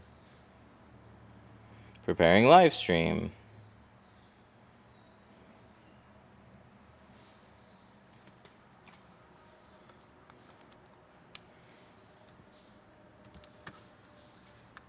Okay, so it says it's streaming.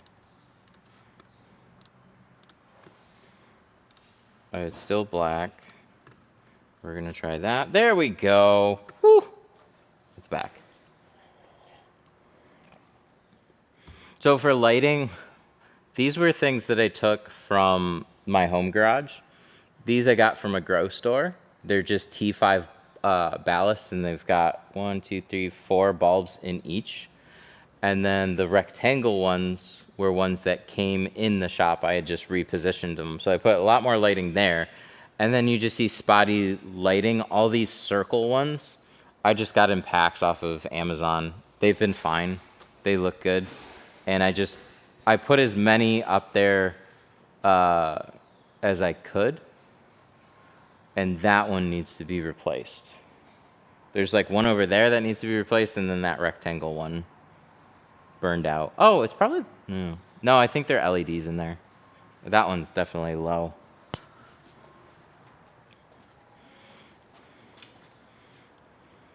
But 1, 2, 3.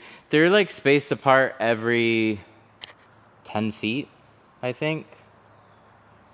So 1, 2, 3, 4, 5, 6. So 10 feet or so. I still would like to put more, or like big stretches of like bar lights. But we need an electrician to come out and do that. And you guys just heard me ramble on about my lease is probably up inside of a year, and I'm just not sure if I wanted to renew. Dude, I signed so I'll be here next year for 7 years. Time is fucking crazy.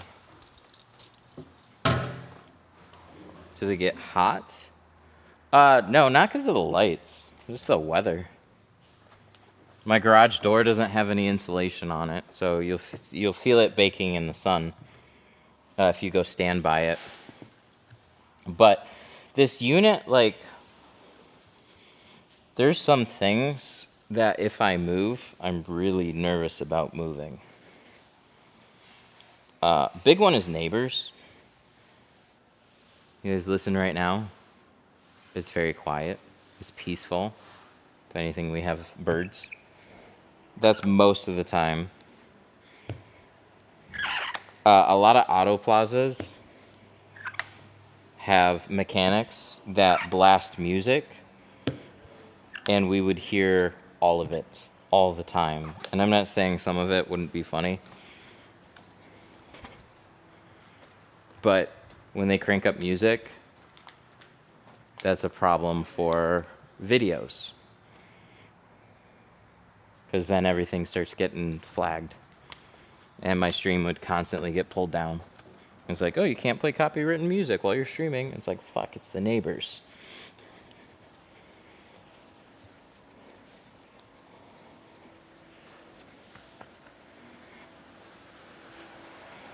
So for the most part, things are pretty good here. It would just be me deciding if I want to pay more money for the same spot.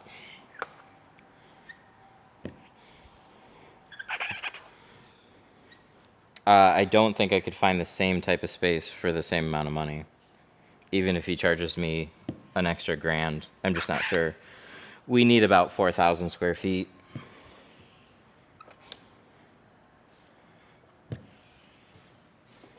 Because we run classes. So all the inventory is upstairs.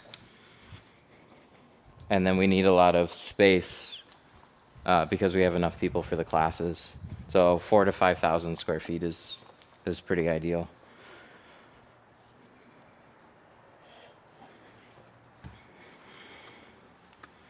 Is a GraphTech plotter worth it? If I do around 15 cars a month, is it life-changing? No. No, it's definitely not.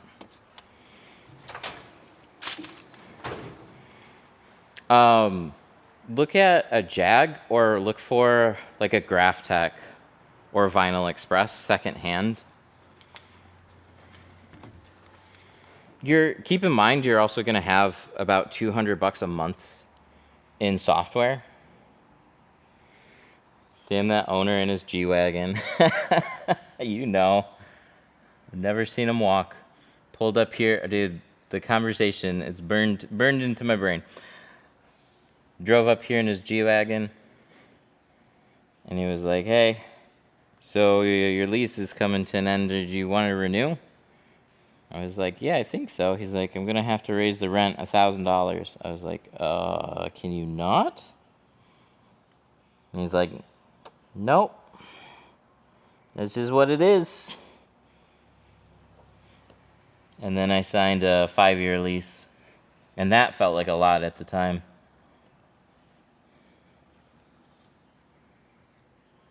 And now here we are at the end of that, and it's like, oh shit. I started with a 2-year lease. So next year will be 7 years here.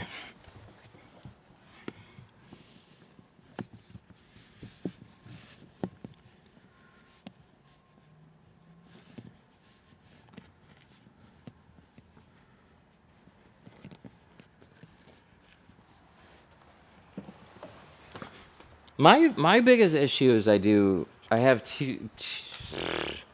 three completely different businesses. I have the actual cars that get tinted here. We run the classes, so we just inherently need more space for that. And then we have tools that just take up storage. So if I just said, we're not going to do classes anymore, I could live with a much smaller space.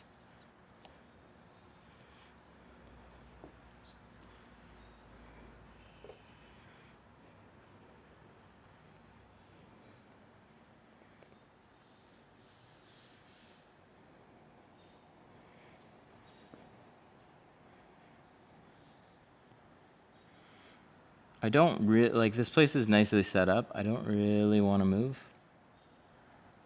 But if I move,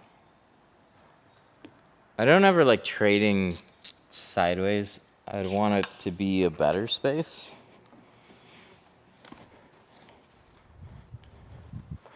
Or it would be the same space for cheaper, which I don't think I'm going to find. The tape is to outline.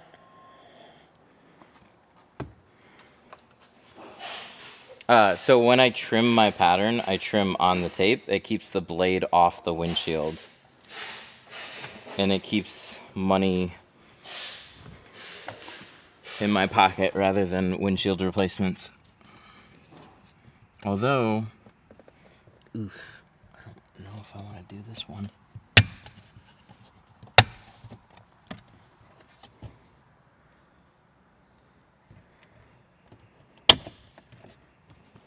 So you can't go over the dots? No, you do go over the dots, but just barely. You overlap them. So the tape went on the outside.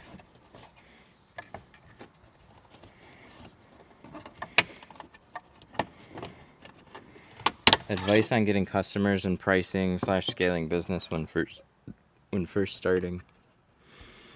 Careful of going low. Somebody just asked this in our Facebook group. They're like, I'm currently charging around $200 a car. I'm gonna slowly work my way up. And then they just wanted some general advice on that. But what I found is, like, it's not that you can't raise your prices. It's just like a customer coming to you for $200 is no way going to spend $500 with you. It's very rare.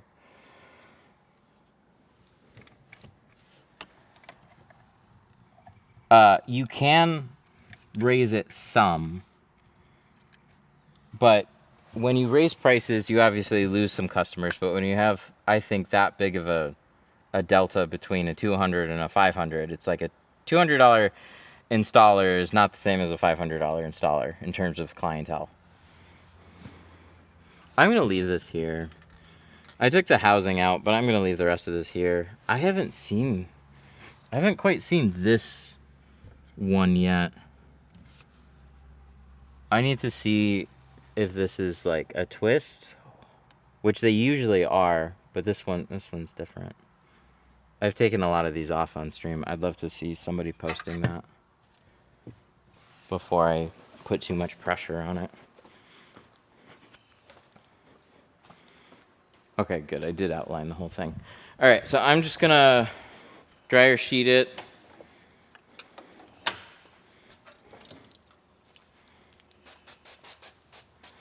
Get 3 windows tinted and the 4th one free. You can set your pricing to like whatever you want, but I've got customers that are like original price customers that like, well, you know, like this is the 4th or 5th car that I've brought over the years. Is there like, this is what you gave it to me before. Can I have a discount? And I do for a few people.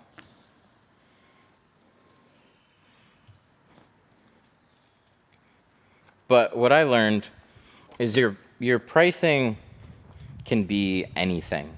But the more people you get at a particular price, the more people get referred at that same type of price point.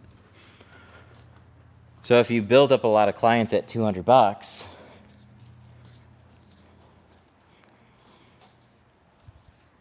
and then you want to raise your prices, you're like inherently going to lose some customers. But the higher you raise it, the more existing customers, like it's just like you can just be appealing to now a completely different user base and try to be doing the exact same thing you were doing before. But you actually got to like step up your game in some way.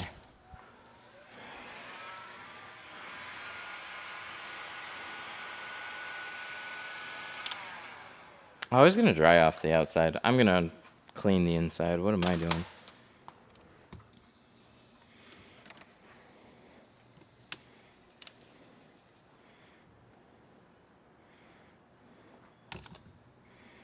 Having trouble with contamination? Clean the window 4 times. Yeah, it's not cleaning, it's your install. You can pretty haphazardly clean a window and do a really good install.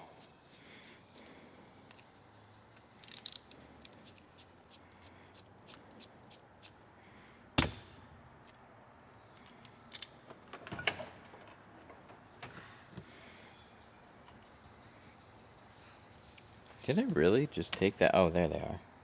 I was like, I know I had some around here. ADAS? Have you ever had an issue with it? No, I never cover up the systems. Always go around. Don't unplug them. At least I'd caution unplugging them. I don't know. All that kind of stuff would concern me.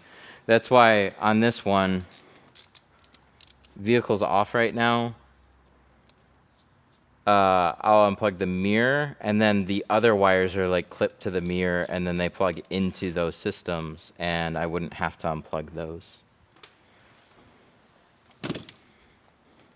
It might be perfectly fine if you do, and then plug them back in. I didn't want to find out.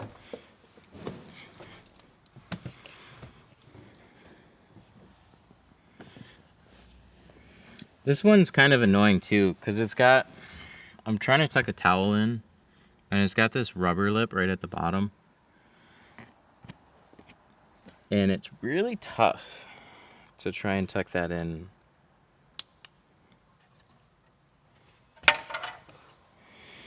With a plotter, does a pattern mess up a lot?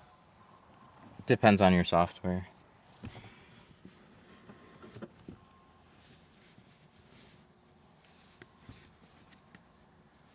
Just want to try and get this tucked in here. Oh, that's working a little bit. Let's keep trying to do that. Yeah, rams are really straightforward. You just want to make sure that they're covered. And I really wish that I could get this mirror out of the way. I like pulling them when I can. I just don't know enough of this one yet. There we go. Now it's tucked in.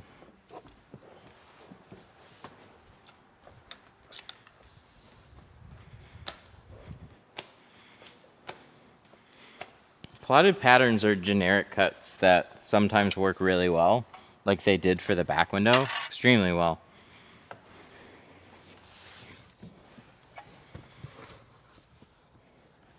But I still hand cut more often because I know how that's going to line up, and it's generally better.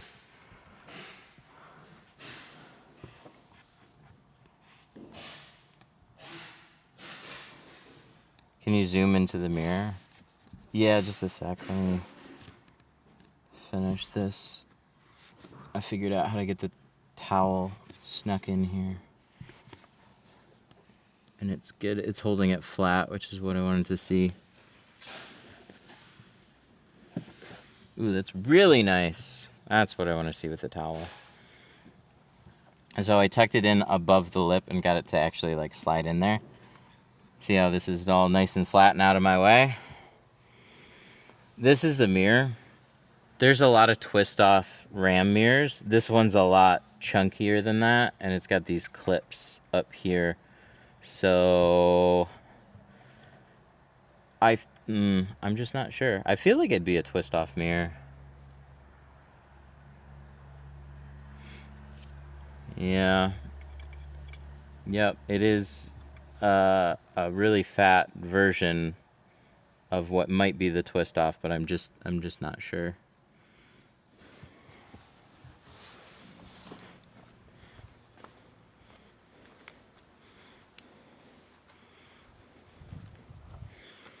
Having a problem cutting vehicles with rain guards? Are they removable rain guards?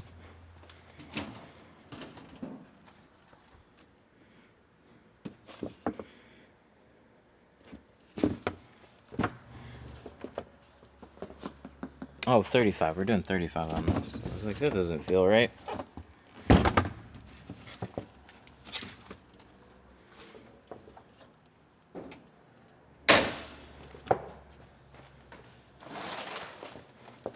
I've pulled a lot of the twist off ones. I haven't seen one yet that looks quite like that one. That one's a lot fatter. I just want to be sure before I try and twist it off.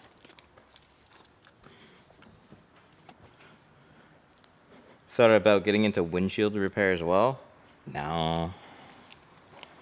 I just don't have time.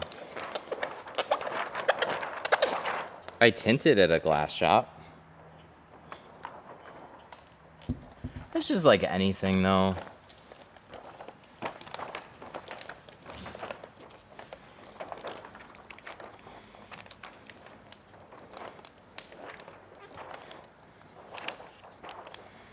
Like every service that I look at it this way. A lot of services around or adjacent to window film aren't necessarily complementary to window film. They're just like another automotive service that you can offer.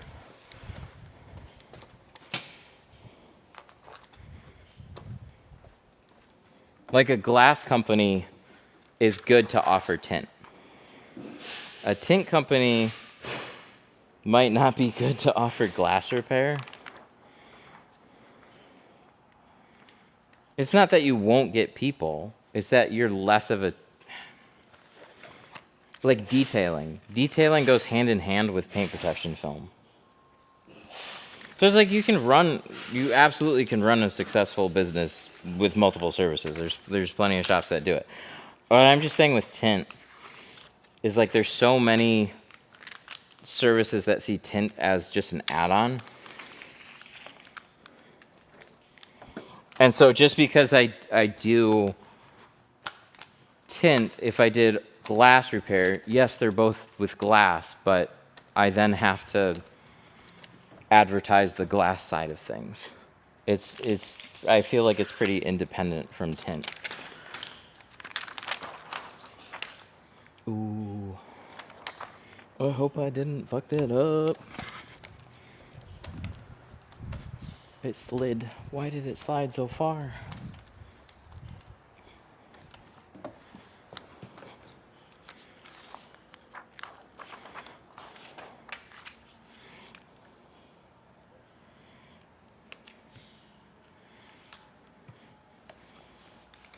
Tint's been frustrating like that for a long time. I still like, because anybody likes window tint is the problem.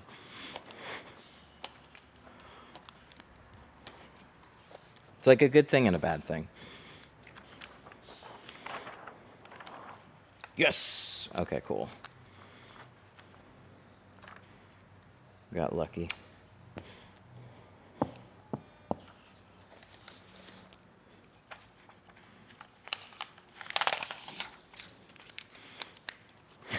Have you ever thought of vinyl wrapping? Yeah, again, it's another film skill, but it's completely different from tinting.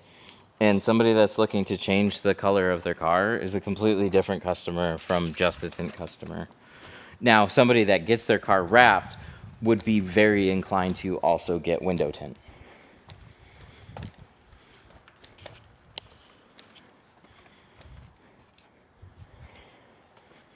So I would want to focus way more on the wrapping part of the business and need to focus way more to try and generate that type of business.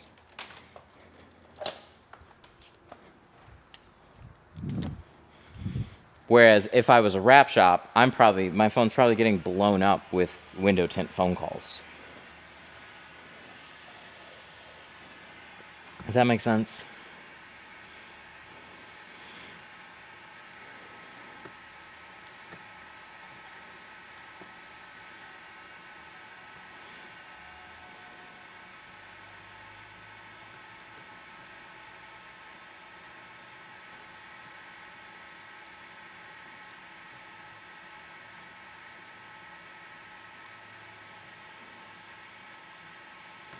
I used a 36-inch roll to cover this one up.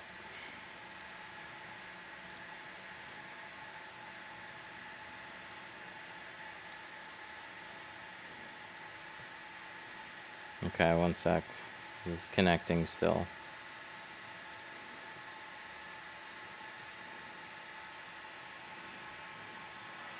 No Wagner heat gun. It's sitting over there. I plugged this one in to show people the other day, and it's plugged in for now. We're going to use it again. I didn't even think about detailing in other complementary businesses. I was just thinking you'd probably find lots of cracks or other windshield damage. No, at the price point that we charge, everything's nice and clean and new. Like nothing's old and cracked and damaged.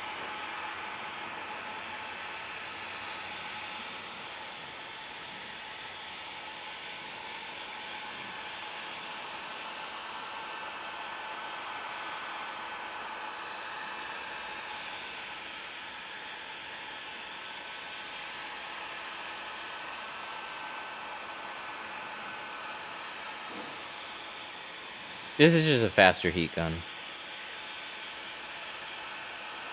Same thing though. So if you put a Wagner on 1.5 speed, this is probably what it would look like.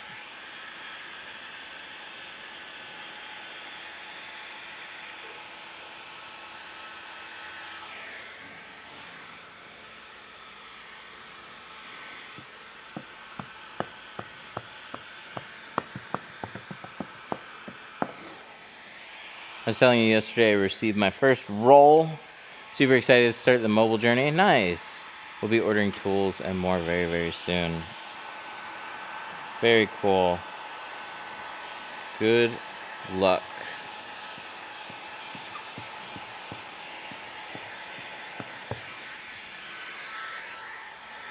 What does the heat gun do? Okay. You see how it's like this? We put some heat on it.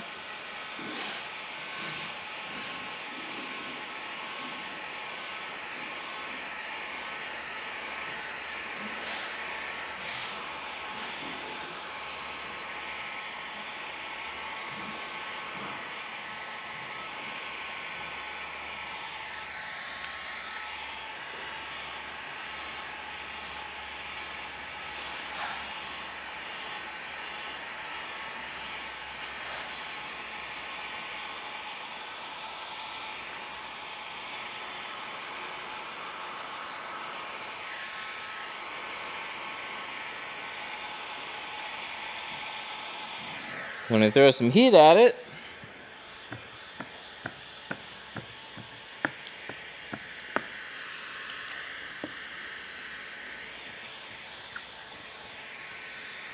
now it's like this.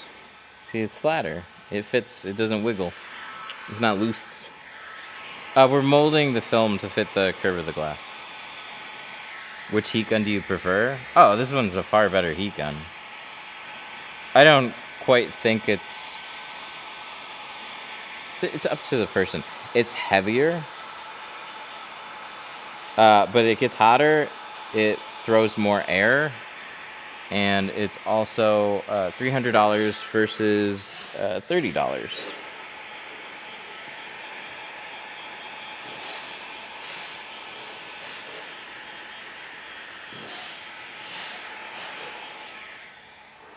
Apex Ultra for a windshield, or should I go with Nano or C2? What shade?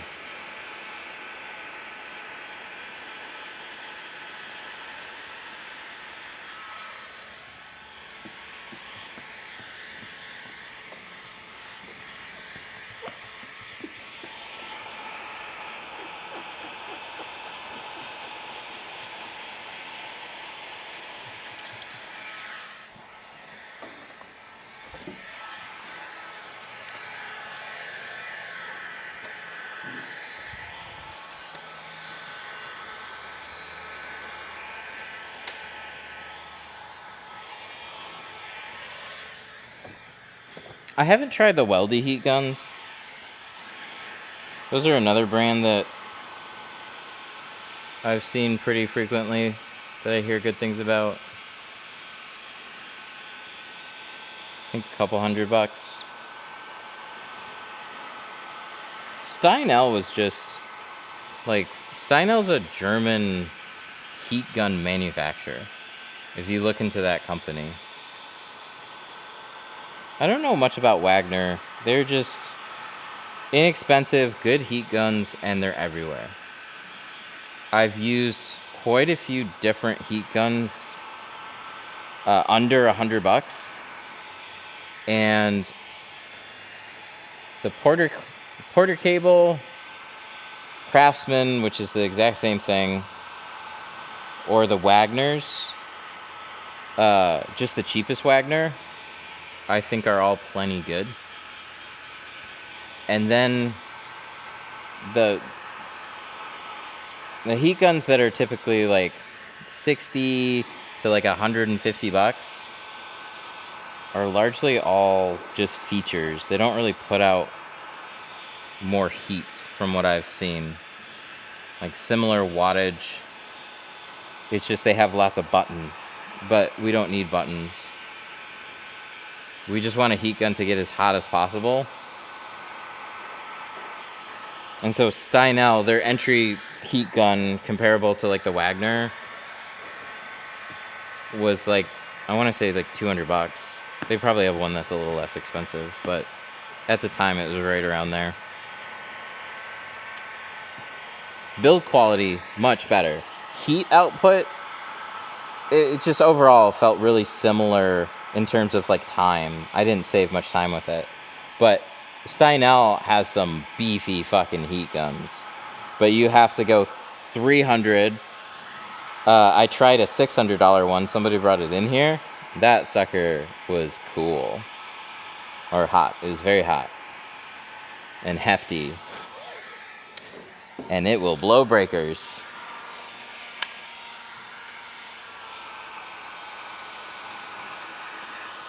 Hercules from Harbor Freight is pretty good.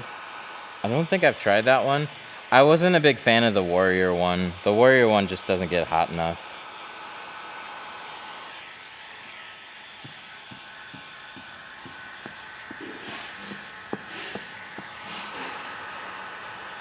It'll work. But I would see people struggle with the Warrior one, and then we hand them the little Wagner, and the Wagner just helped them out more.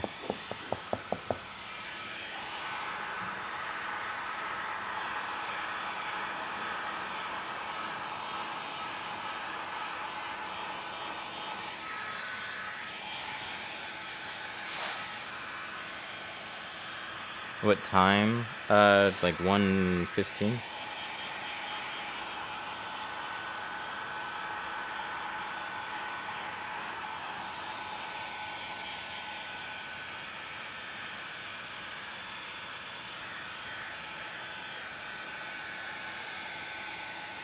The Warrior one also takes forever to get hot, slowest shrinking ever. Yeah.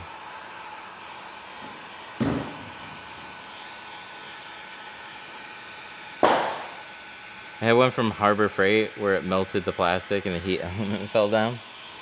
Harbor Freight had a pretty decent one, but the switches would go bad really quick. Their lifetime warranty didn't cover commercial use, so we got them replaced like 5 or 6 times, and then they saw how many times we started replacing them, and they're like, yeah, we can't keep doing this.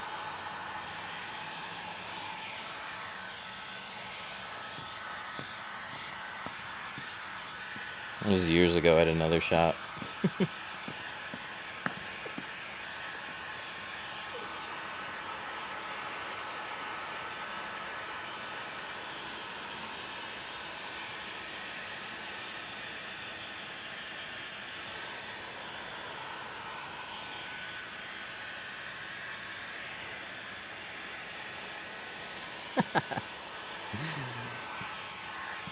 I've had this heat gun for a long time.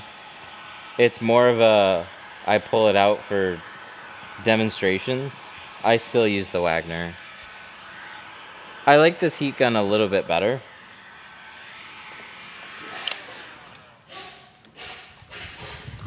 But it's a $300 heat gun. You don't need to buy a $300 heat gun. That's pretty much why I still use the Wagners. Is like, it's hard enough to learn how to shrink. And so using something that most people are going to use is just a bit more helpful. And there's not a huge trade-off with going with a heat gun like this. But you just don't need to buy a heat gun like this. Not unless you really like heat guns. But I had to try it. Where is it? Again? Why did it disconnect again? Weird. That seemed oddly fast that time.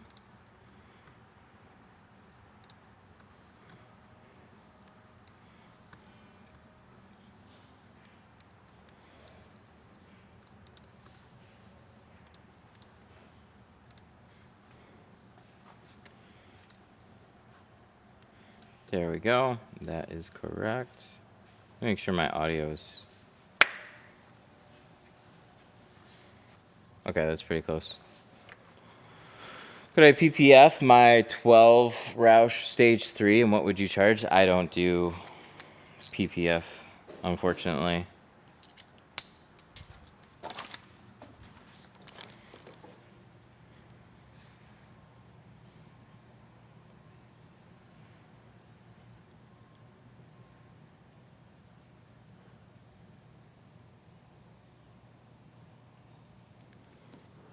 All right, we are going to trim.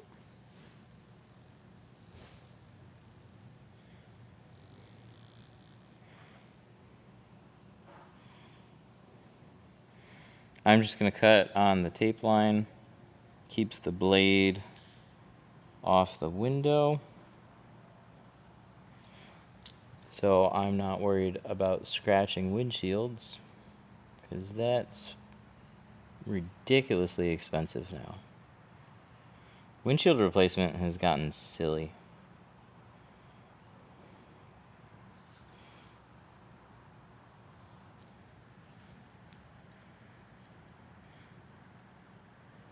So I put the tape just outside that border. Never seen no one tint outside windows before, because you've never seen anybody tint start to finish before.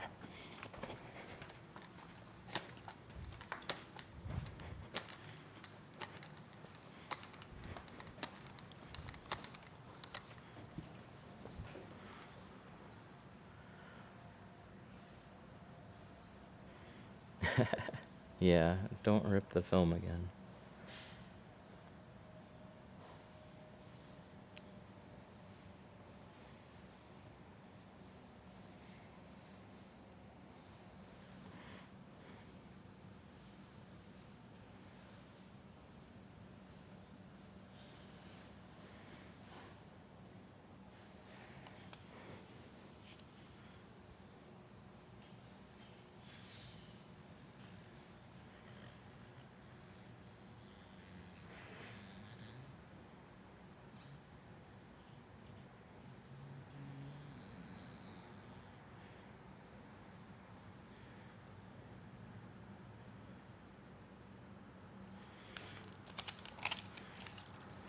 There we go.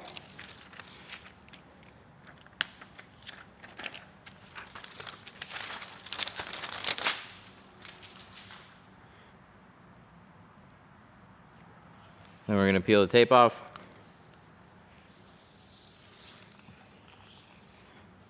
Jaguar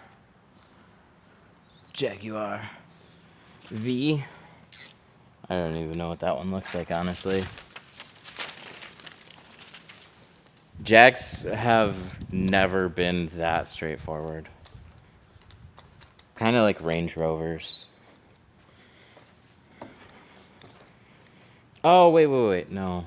Last Jag I did was an F-Pace. They have some sedans and coupes with the rear that is just like impossible to do without removing it. And it's not like they make it easy to remove.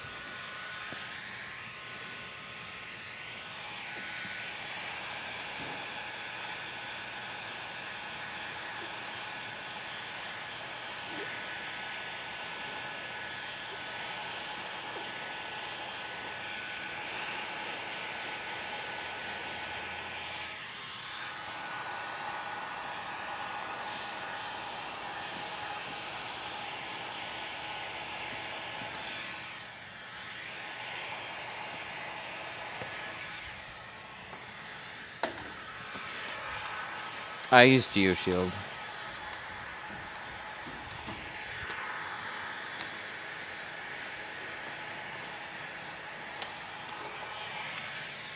Okay, so after it's trimmed, little heat on the edge here. See all these little wobbles? The heat won't shatter the glass. Nope. I mean, we're shrinking plastic.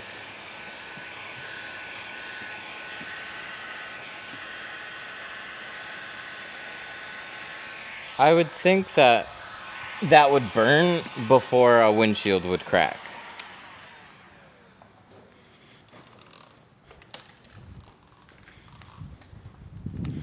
Have you used Solar FX? No. Hear good things, just haven't used them. Your knowledge is appreciated. Thank you. I appreciate hearing that.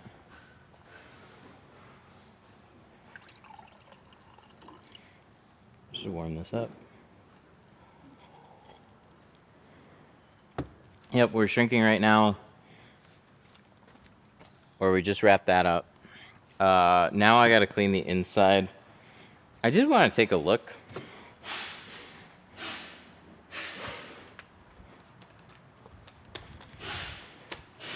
I used to do this all the time. I feel like I haven't covered a BCM up in a while because of how I tuck a towel in. I think I don't know, was over precautious, but it still would recommend it if you've ever had a problem with the BCM.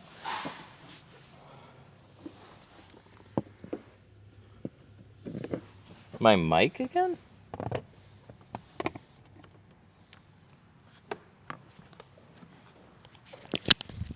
I don't know how that's possible. It's on my glasses. Is it really? Does my mic sound bad now?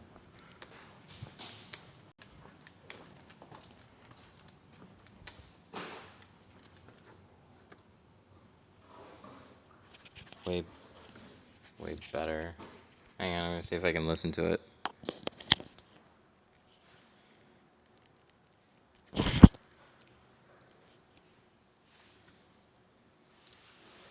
It's been hanging upside down off my glasses. Okay, so we're fine.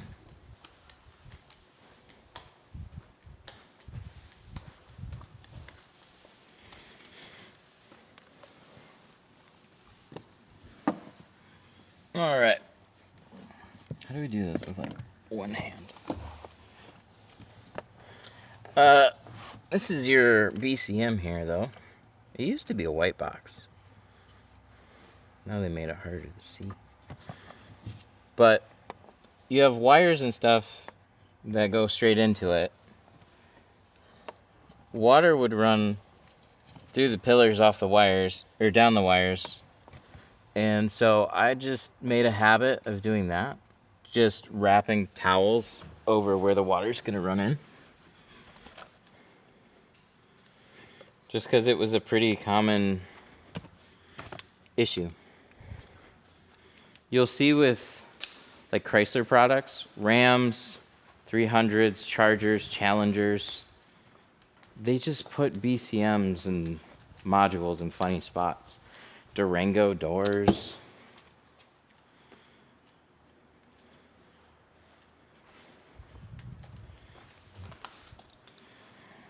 But the RAM was such an issue for people that it scared so many installers out of doing them.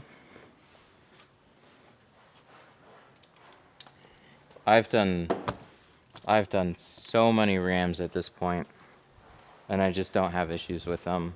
I would have turned away so much more business by not doing a windshield on a RAM than what I've made from it.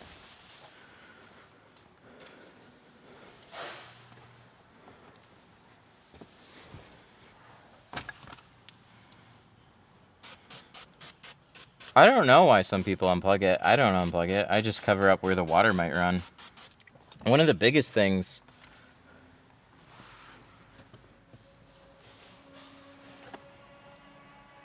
is, for me, it's doing this. It's tucking in a towel in the dash.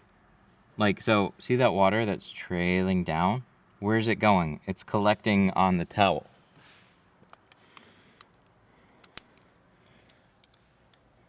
I could throw a towel on the dash and say I covered it, and then I still have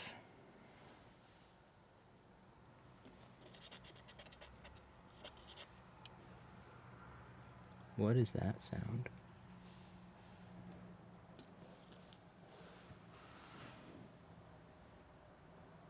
I'm just gonna swap that.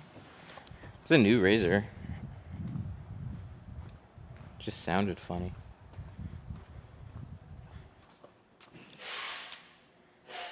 So, doesn't take long to swap out a razor blade. I'm just gonna make sure that there's nothing there.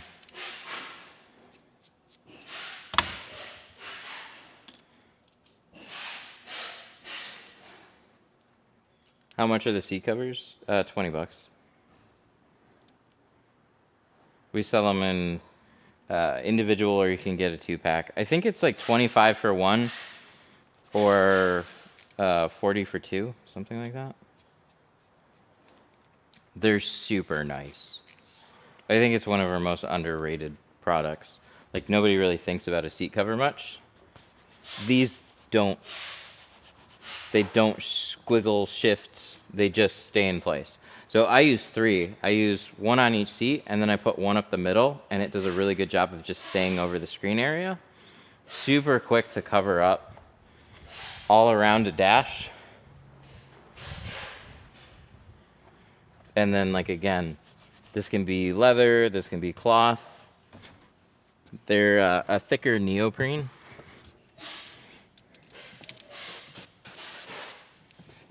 Really, really nice.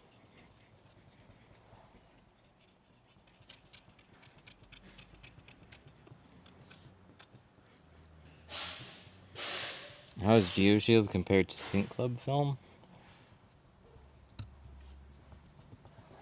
I haven't used Tint Club personally, so it's a hard one for me to say for sure. I've just used and seen some budget films.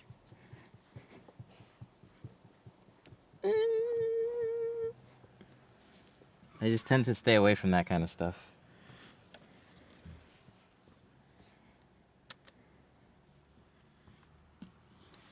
And I just frankly couldn't sell it at the price that I'm selling tint jobs for. Brand isn't gonna matter at lower price points most of the time. Not as much. Somebody might ask you, but like, shit, I don't know anything about window film, and it was $200, and he said it was ceramic.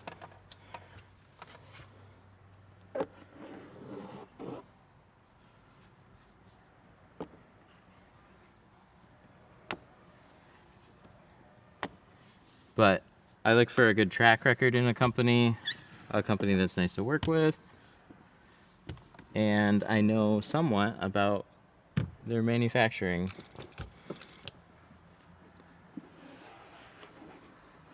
I just couldn't tell you where Tint Club comes from, and I wouldn't be able to sell a Tint Club box to my customers. That's how I felt about Tint Depot. How is GeoShield? Oh no, that would just for that. How do you feel about using XPEL? XPEL is the complete other end of the spectrum. You're spending a lot more for film and not getting a significantly better film. You're paying to be part of XPEL, which for some businesses, that's really good. But you can be damn sure there is a hefty price on that.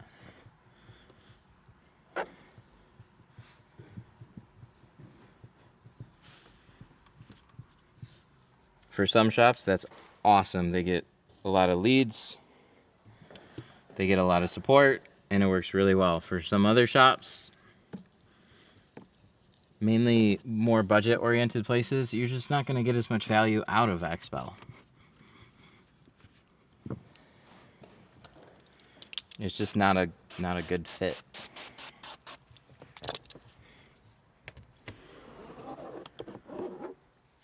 They just raised their software prices, so the only people that can use their software is dealers. To use XPEL software for their dealers is now $300 a month for Tint only.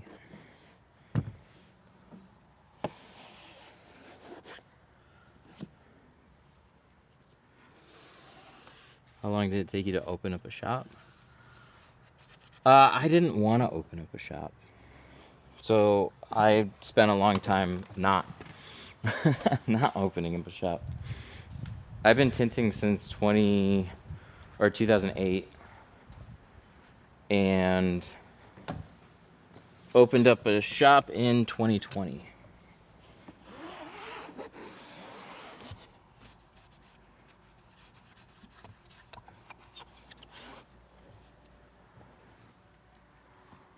All right, that's wiped down. We're gonna do one more squeegee, then we're gonna reverse roll this whole sucker, but it's all prepped, ready to go, minus that.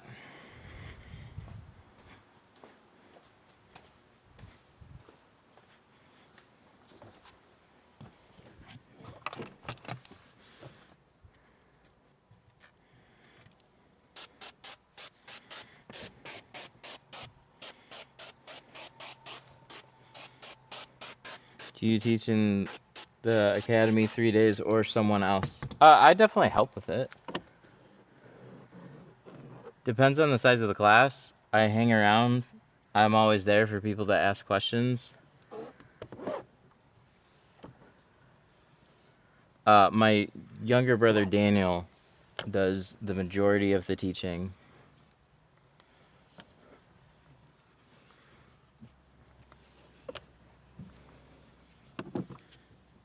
We typically don't stream during it or take any appointments.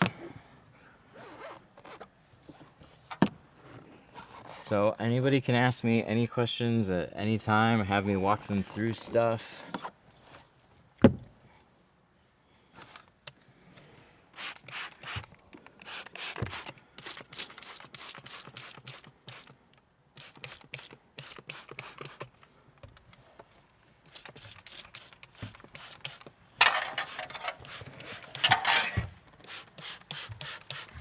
There we go. Fuck it. Let's lightly spray the rest. Why not?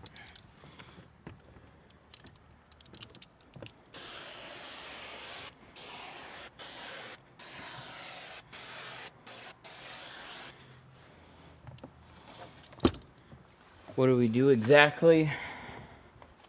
So day one, we work on doors. It's a 3-day crash course in automotive, and it teaches you and takes you through everything about it. Keep in mind that window tinting is a skilled trade that takes a lot of practice and time to develop. So how you come in will impact that. So if you've never touched film before, which I don't recommend, get some film, get some tools, practice some. You'd just be better off because you'll be more familiar with handling film and trying to cut. You won't be as brand new to each one of the tools that we give you. But the first day, hand cutting on cars, on doors. We can use the plotter, but the majority of it is all hand cut. We show Sharpie method, we show cutting directly on cars. We give you cars to practice on. Second half of the day, and it just depends on how the class is kind of going. Second half of the day is installations on those cars. Next day, heat shrinking, both back windows and front windshields. And then second half of the day is installation. Third day is a flex day, where you get to practice more what you would like to.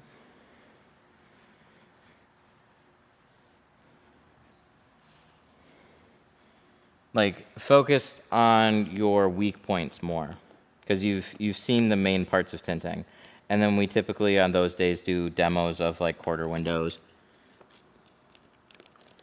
windshield strips, sunroofs, anything in particular that you want to see. But it's an open environment. We don't want anybody to practice on something that they feel like they already might know. So if you just have a knack for cutting out doors, we'll just help you out with installations. You know, like whatever you want to focus on a little bit more, it's just that's the overall structure. And then everybody's got different needs. Some people are sent out from companies to learn and just have never touched it, never seen a video, or just completely new. So we have that overall structure, but we didn't want to pigeonhole anybody into thinking that, you know, oh, I gotta wait till third day to sit down before we can talk about sales or anything like that. It's like you can ask us that kind of stuff at any time.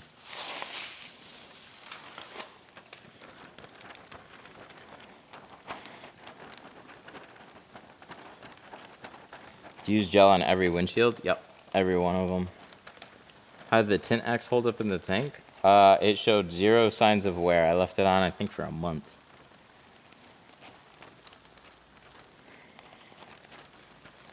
Which is, like, good.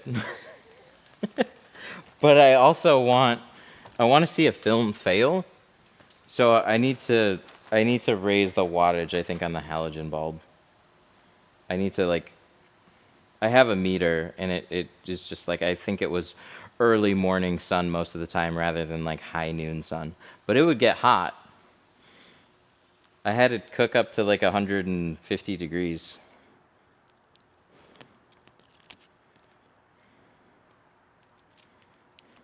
But it still looked good.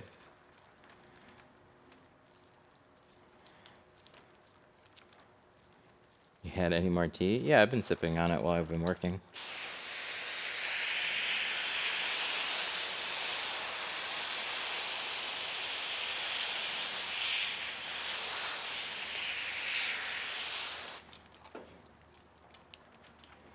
Probably a little bit more film rolled out than I usually do.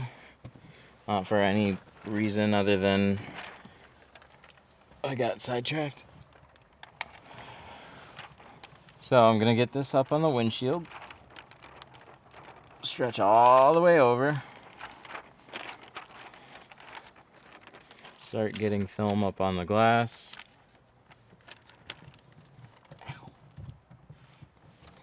Oh, he's got a book there, that's why. I'm stuck. Hang on. I don't want to kick that over, but there we go. Figure out a way to get up a little bit farther over.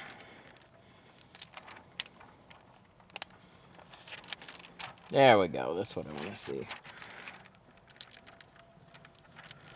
The closer you can slide it in place to where it's going to be installed, the easier it's going to be to unroll it. Short of pinching it in the bottom, if it gets pinched really tight at the bottom, you want to try and keep it a little bit higher.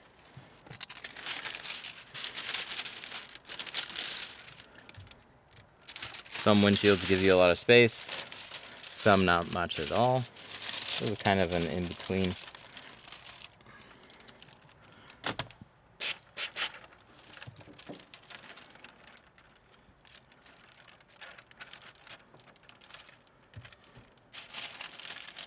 This is why I don't like mirrors.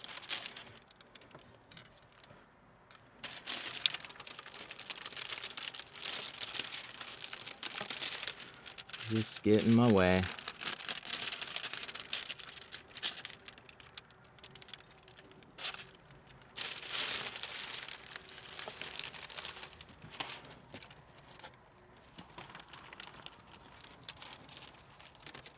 Good, film is still moving. Careful that bottom doesn't get too pinched. Throw that out of the car. I just rinse off the side.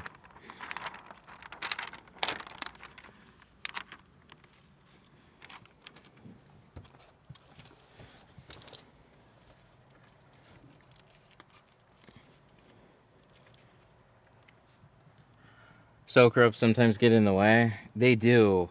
That's why I don't always use them. And to be honest, more lately I've only been using a towel. Soak ropes are helpful when they stay out of your way. If they get in your way, I don't see the point in using them too much. Or you could clean your windshield, and then when you go to install it, you then pull the rope out.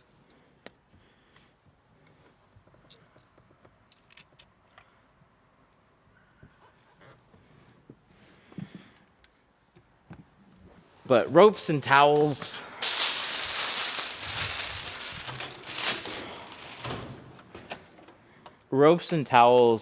are made to catch water and help protect the car. But if they cause you to have to redo something, then they didn't help out. It's not that you absolutely for sure need one. You just want to make sure that stuff's covered up.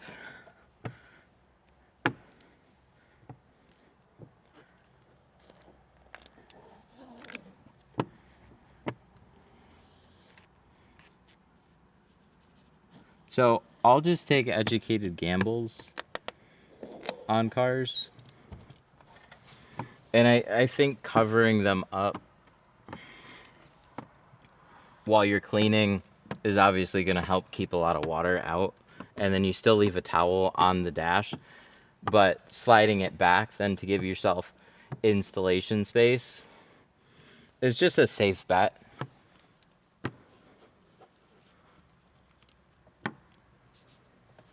The real problems come from too much water. Obviously, like, around the edge, you have nothing to suck it up, and then it might trail down, or it might go down here, run down to somewhere. But then if I had to redo it, now you're talking about whatever water was there, and then doubling that.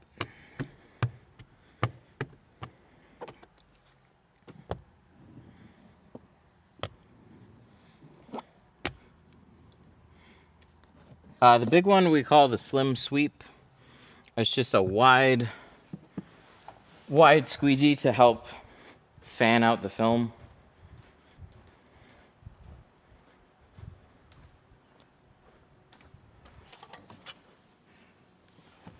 Pretty helpful.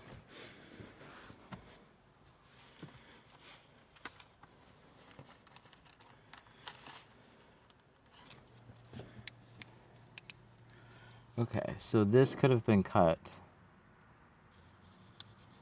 This could have been cut shorter. Got a little plastic bit around the mirror. Just make sure that that's cut inwards. That guy. Do you double layer ever? Rarely. People just don't ask me for it.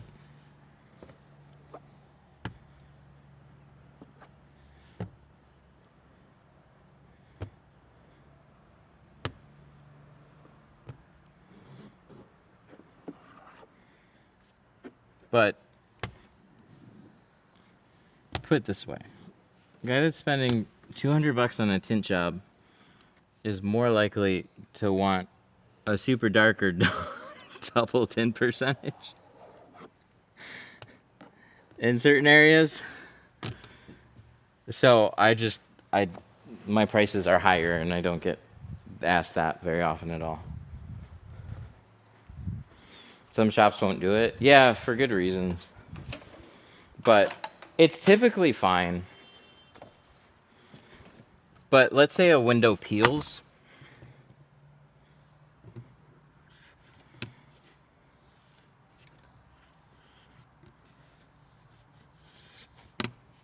You just don't get a warranty with it.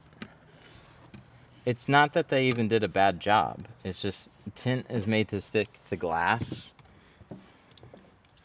And especially if the first layer isn't their film, you can just have something fail. And it's just not a warrantyable thing.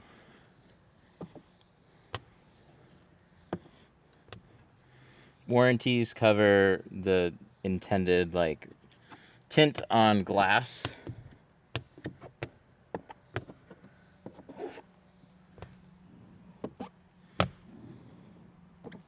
Not tint to tint.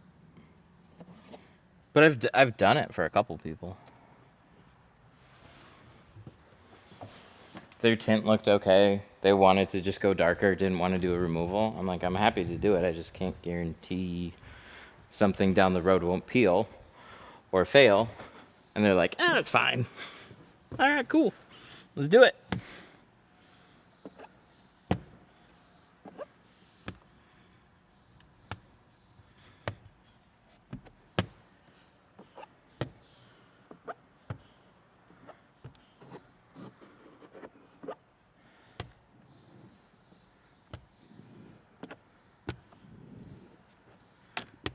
I keep getting fingers around the rear view mirror area. Am I not shrinking it off? Yeah, it's a bit of that. A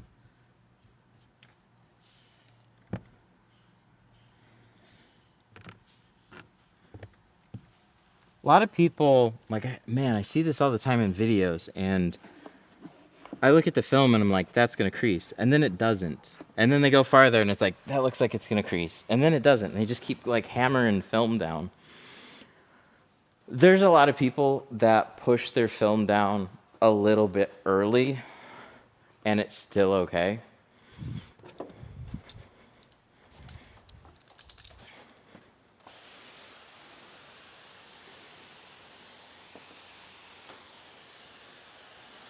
I did have one finger pop up around that cutout, and it still popped up again. So I have one that I have to touch up. So I'm not perfect in this either. But it's just kind of a mix of things. When you have a really curvy surface, let's say this is your shrink, this is no heat. This is too much. And then this is like your, oh no, not shrinking. It goes with shrinking too. There and there. I'm thinking about heat guns too. Let's go not shrunk. And then this is going to be shrunk, right? So this is not shrunk, this is shrunk. This is your safe zone. So like you can lean sometimes on this edge of like shrinking quite not as far as you could, but the film will still lay flat. And then this is leaning towards like over shrunk, but it's still okay. You have some margin, so it doesn't like, I don't have to nail this every time. There's always some wiggle room of like where you can card something down, and some people just tend to go lighter and push things down soon. The opposite side of that, I would say, is just having a lot of tension, but you can still pull the film flat and it lays down.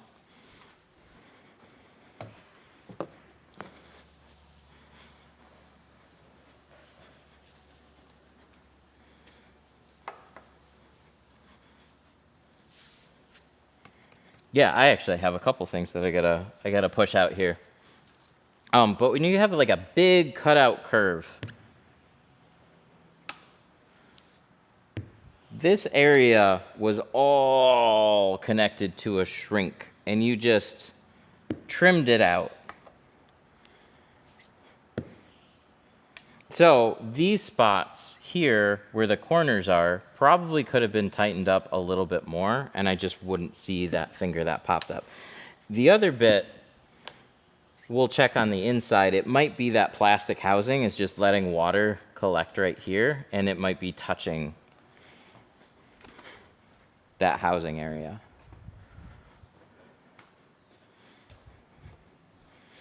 '25 Silverado, I couldn't get it to lay down. I don't know anything particularly different. Like this and a Silverado would be very similar.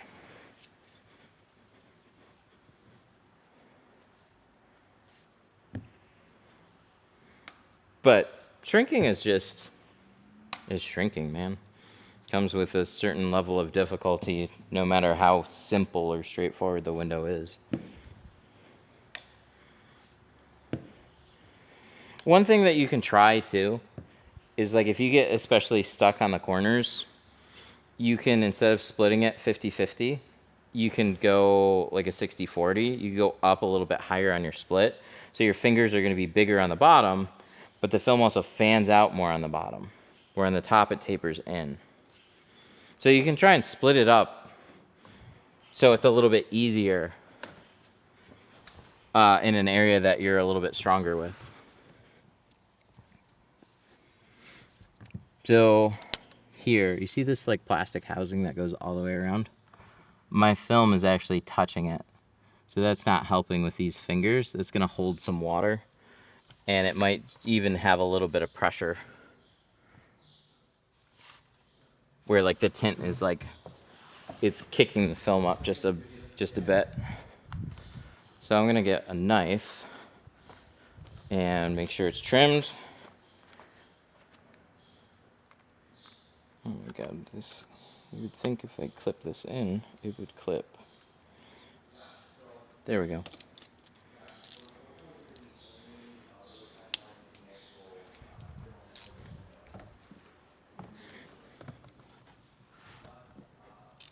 And then this one. Yeah, same thing, I think. I'm gonna make sure it's just trimmed back from that housing.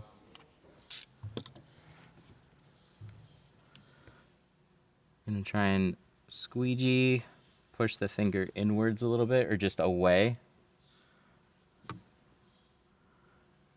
And then do what we can to just keep the moisture out of it.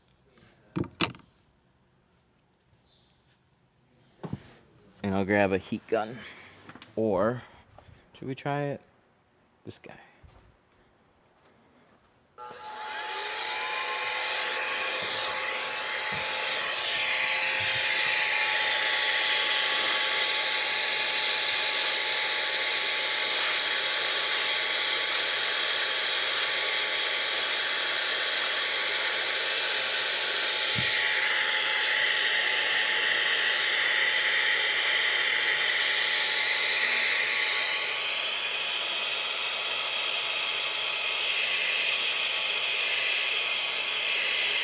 There you go. I'm gonna hop to the other side to take care of the ends. That works pretty well.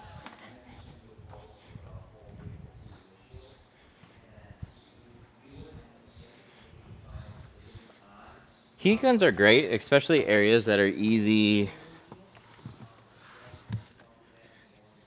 to reach with them. But we wouldn't take a heat gun and shrink that finger. Maybe just slightly because it's up and down. The main thing that I'm doing on the inside though is warming and drying out the spot.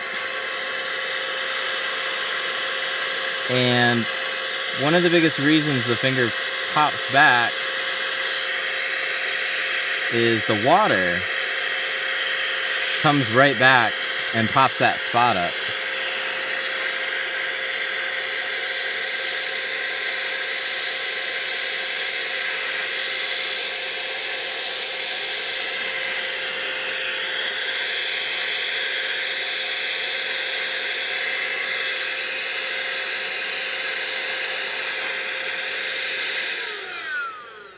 That went away really quickly.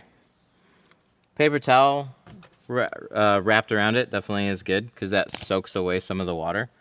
That handy little air gun though, you could do the same thing with a paper towel, right? Just the idea is squeegee it out, get the water away, and then instead of sitting there with a heat gun and letting the water evaporate, you're literally blowing it away.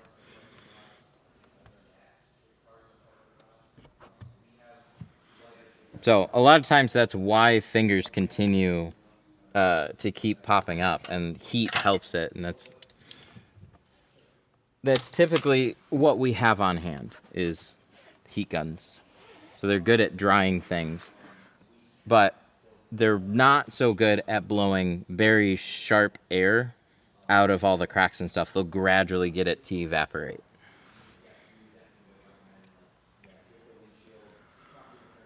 You use gel on thick dot matrix. I use gel on everything somewhat. They're not gonna make the dots disappear. They are gonna keep them sometimes a little bit more even when they dry out. So gel isn't, it's not a, it's like a temporary filler for dots. So when you tint over the dots, your slip solution is still there a little bit, but it's not very thick. So it gets squeegeed mostly out, and then air feeds directly back in. What happens with gel is it fills in all those dots, and then it just kind of stays there. So you can squeegee past it, and there's still a lot of gel in the dotted area. So, and it can prevent air from just feeding right back in. So it can just make your dots dry out a lot more evenly. Started using air gun to dry out bottom seals of Tesla doors so they aren't full of water, and got sent out right away. Oh, and so it gets sent out right away.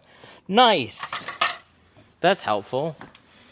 So occasionally I'll have a finger that pops up along a door, and my only solution for it at the time was I would put a couple shanks in here, pull the seal back, and then just heat it with a heat gun and try and gradually let it dry.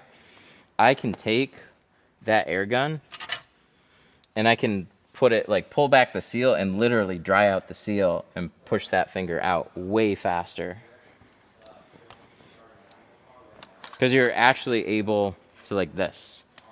I don't see a finger. Are there any fingers here? No.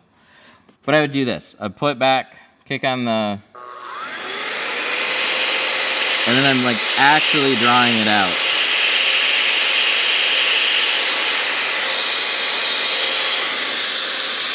And then swipe it.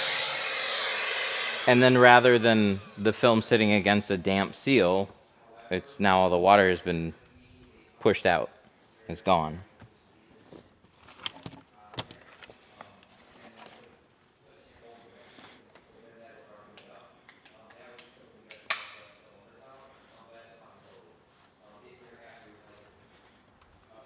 Yeah, those little air guns, they're all over Amazon.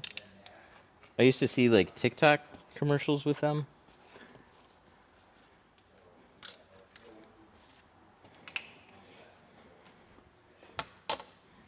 I had a Ninja Transfers is where I got this one from.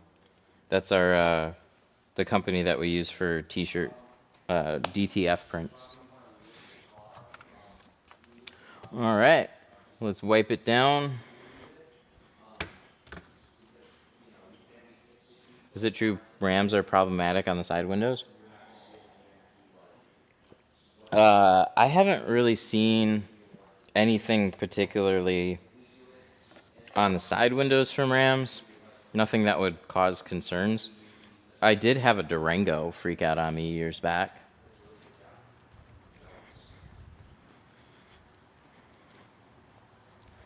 But I haven't seen the same type of thing with rams. Just the windshields. But that doesn't mean that somebody couldn't have a bad day. It's just Chrysler. Chrysler Fiat products.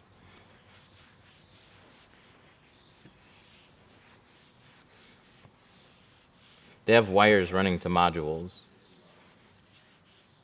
in like dumb spots. That's why I really like our Facebook community though. Because other people generally run into this before I ever do. And then I find out what to watch out for. And then when I tint something, I let you guys know about it.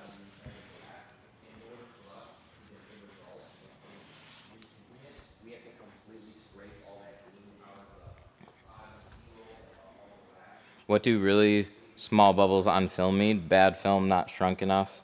Dirt, typically. So if you have a lot of little speckles, it's just a poor quality install. Lots of little dirt specks.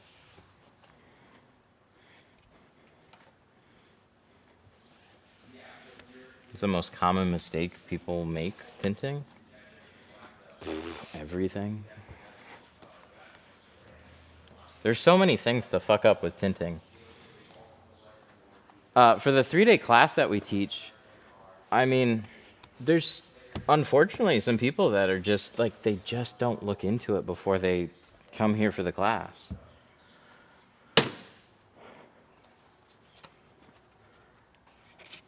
And I think they just like, they see some tint videos. Something in their life compelled them to learn tinting. And then they come out for a class. And then they realize like, oh, this isn't just like something I can learn in a quick afternoon. There's like 500 million little steps I gotta pay attention to.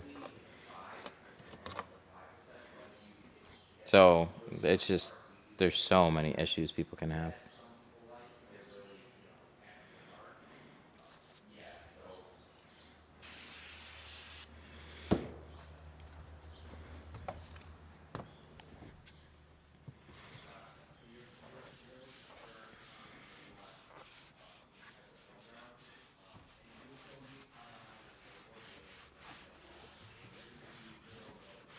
So I'm wiping this down and I'm checking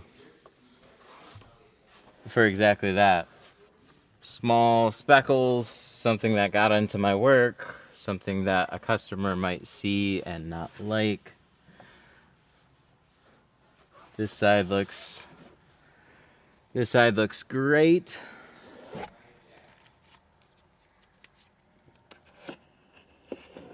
Yeah, this one turned out really nice on this side. Cross our finger for the other side. So I could have a couple speckles up here, and that would be perfectly fine in most cases.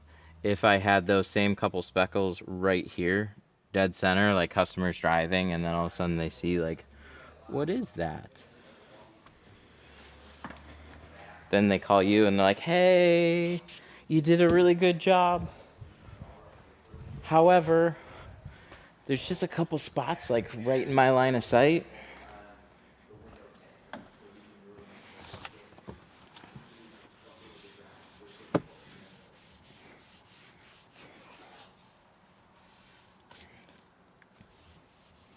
That would be not so great.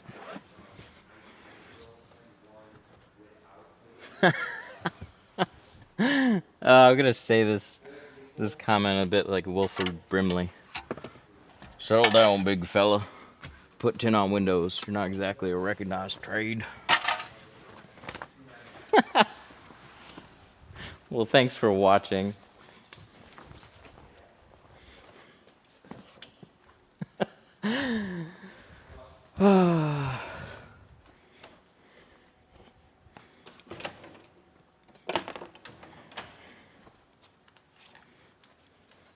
It's amazing.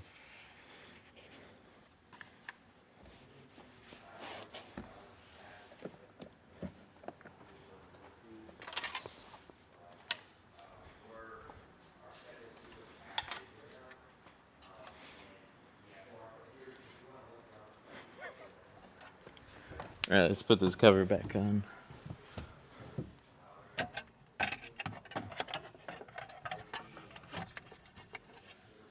Oh, I gotta plug this thing back in. Let's do that first. I'm still gonna look this up and see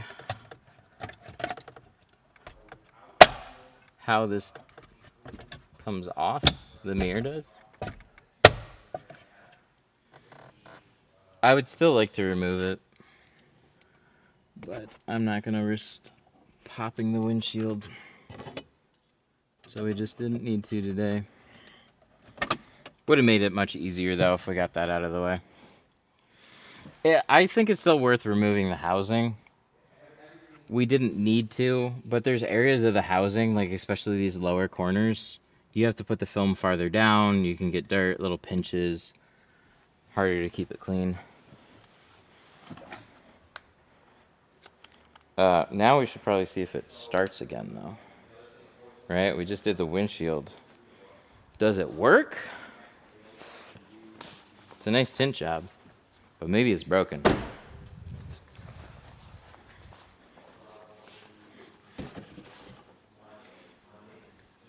That would kind of be awesome. I'm just kidding.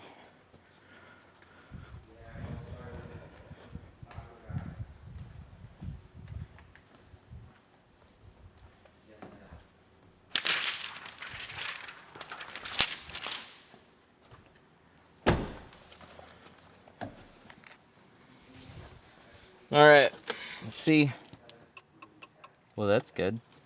Ooh, I'm gonna put the wipers down.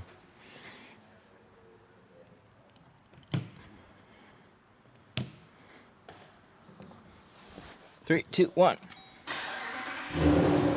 That's a good sign.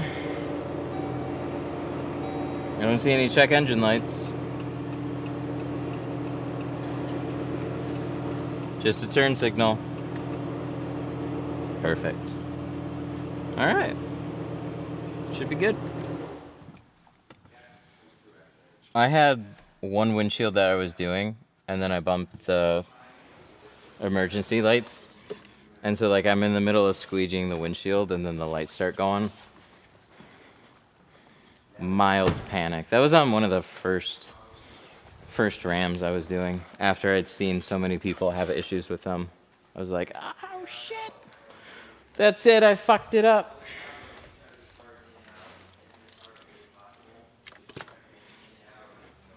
Well, that does it. 5 all around, 35 on the front. I think he's going to be pretty happy with it.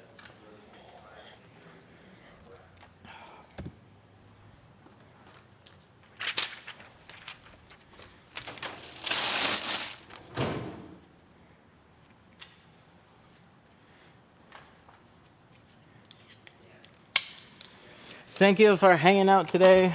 Any last questions? Let me know. Rags on BCM. Oh, my guy, thank you. I've definitely shipped some.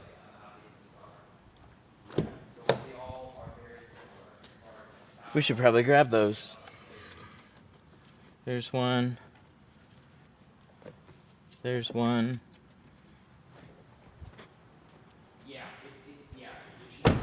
I've given some people some rags. There's definitely some rags floating around on some BCMs.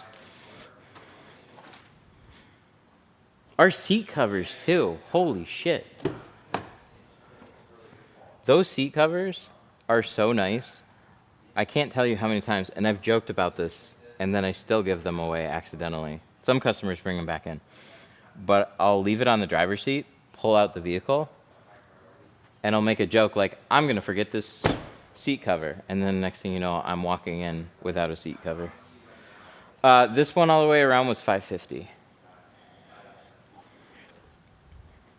Not bad for an unrecognized skilled, or wait, not a skilled, you're not a recognized trade. Not bad for a not recognized trade.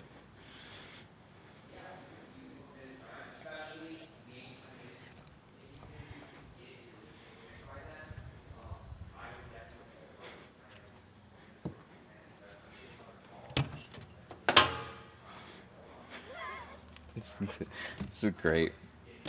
It's actually a fantastic comment.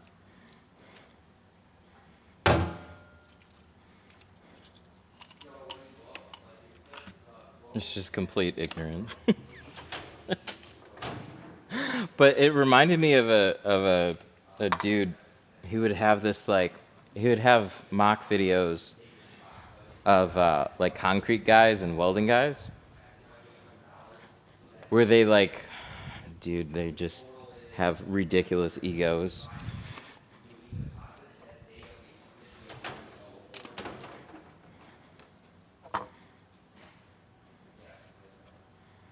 Probably worse than tinners do. Seems to be in everything imaginable. Somebody has a question and there's like enough people around that just like want to put them down. It gets ridiculous. Alrighty guys, you have a good one. Thanks for hanging out. I have... Today Thursday? Holy shit. How is today Thursday? Okay, what do we got tomorrow?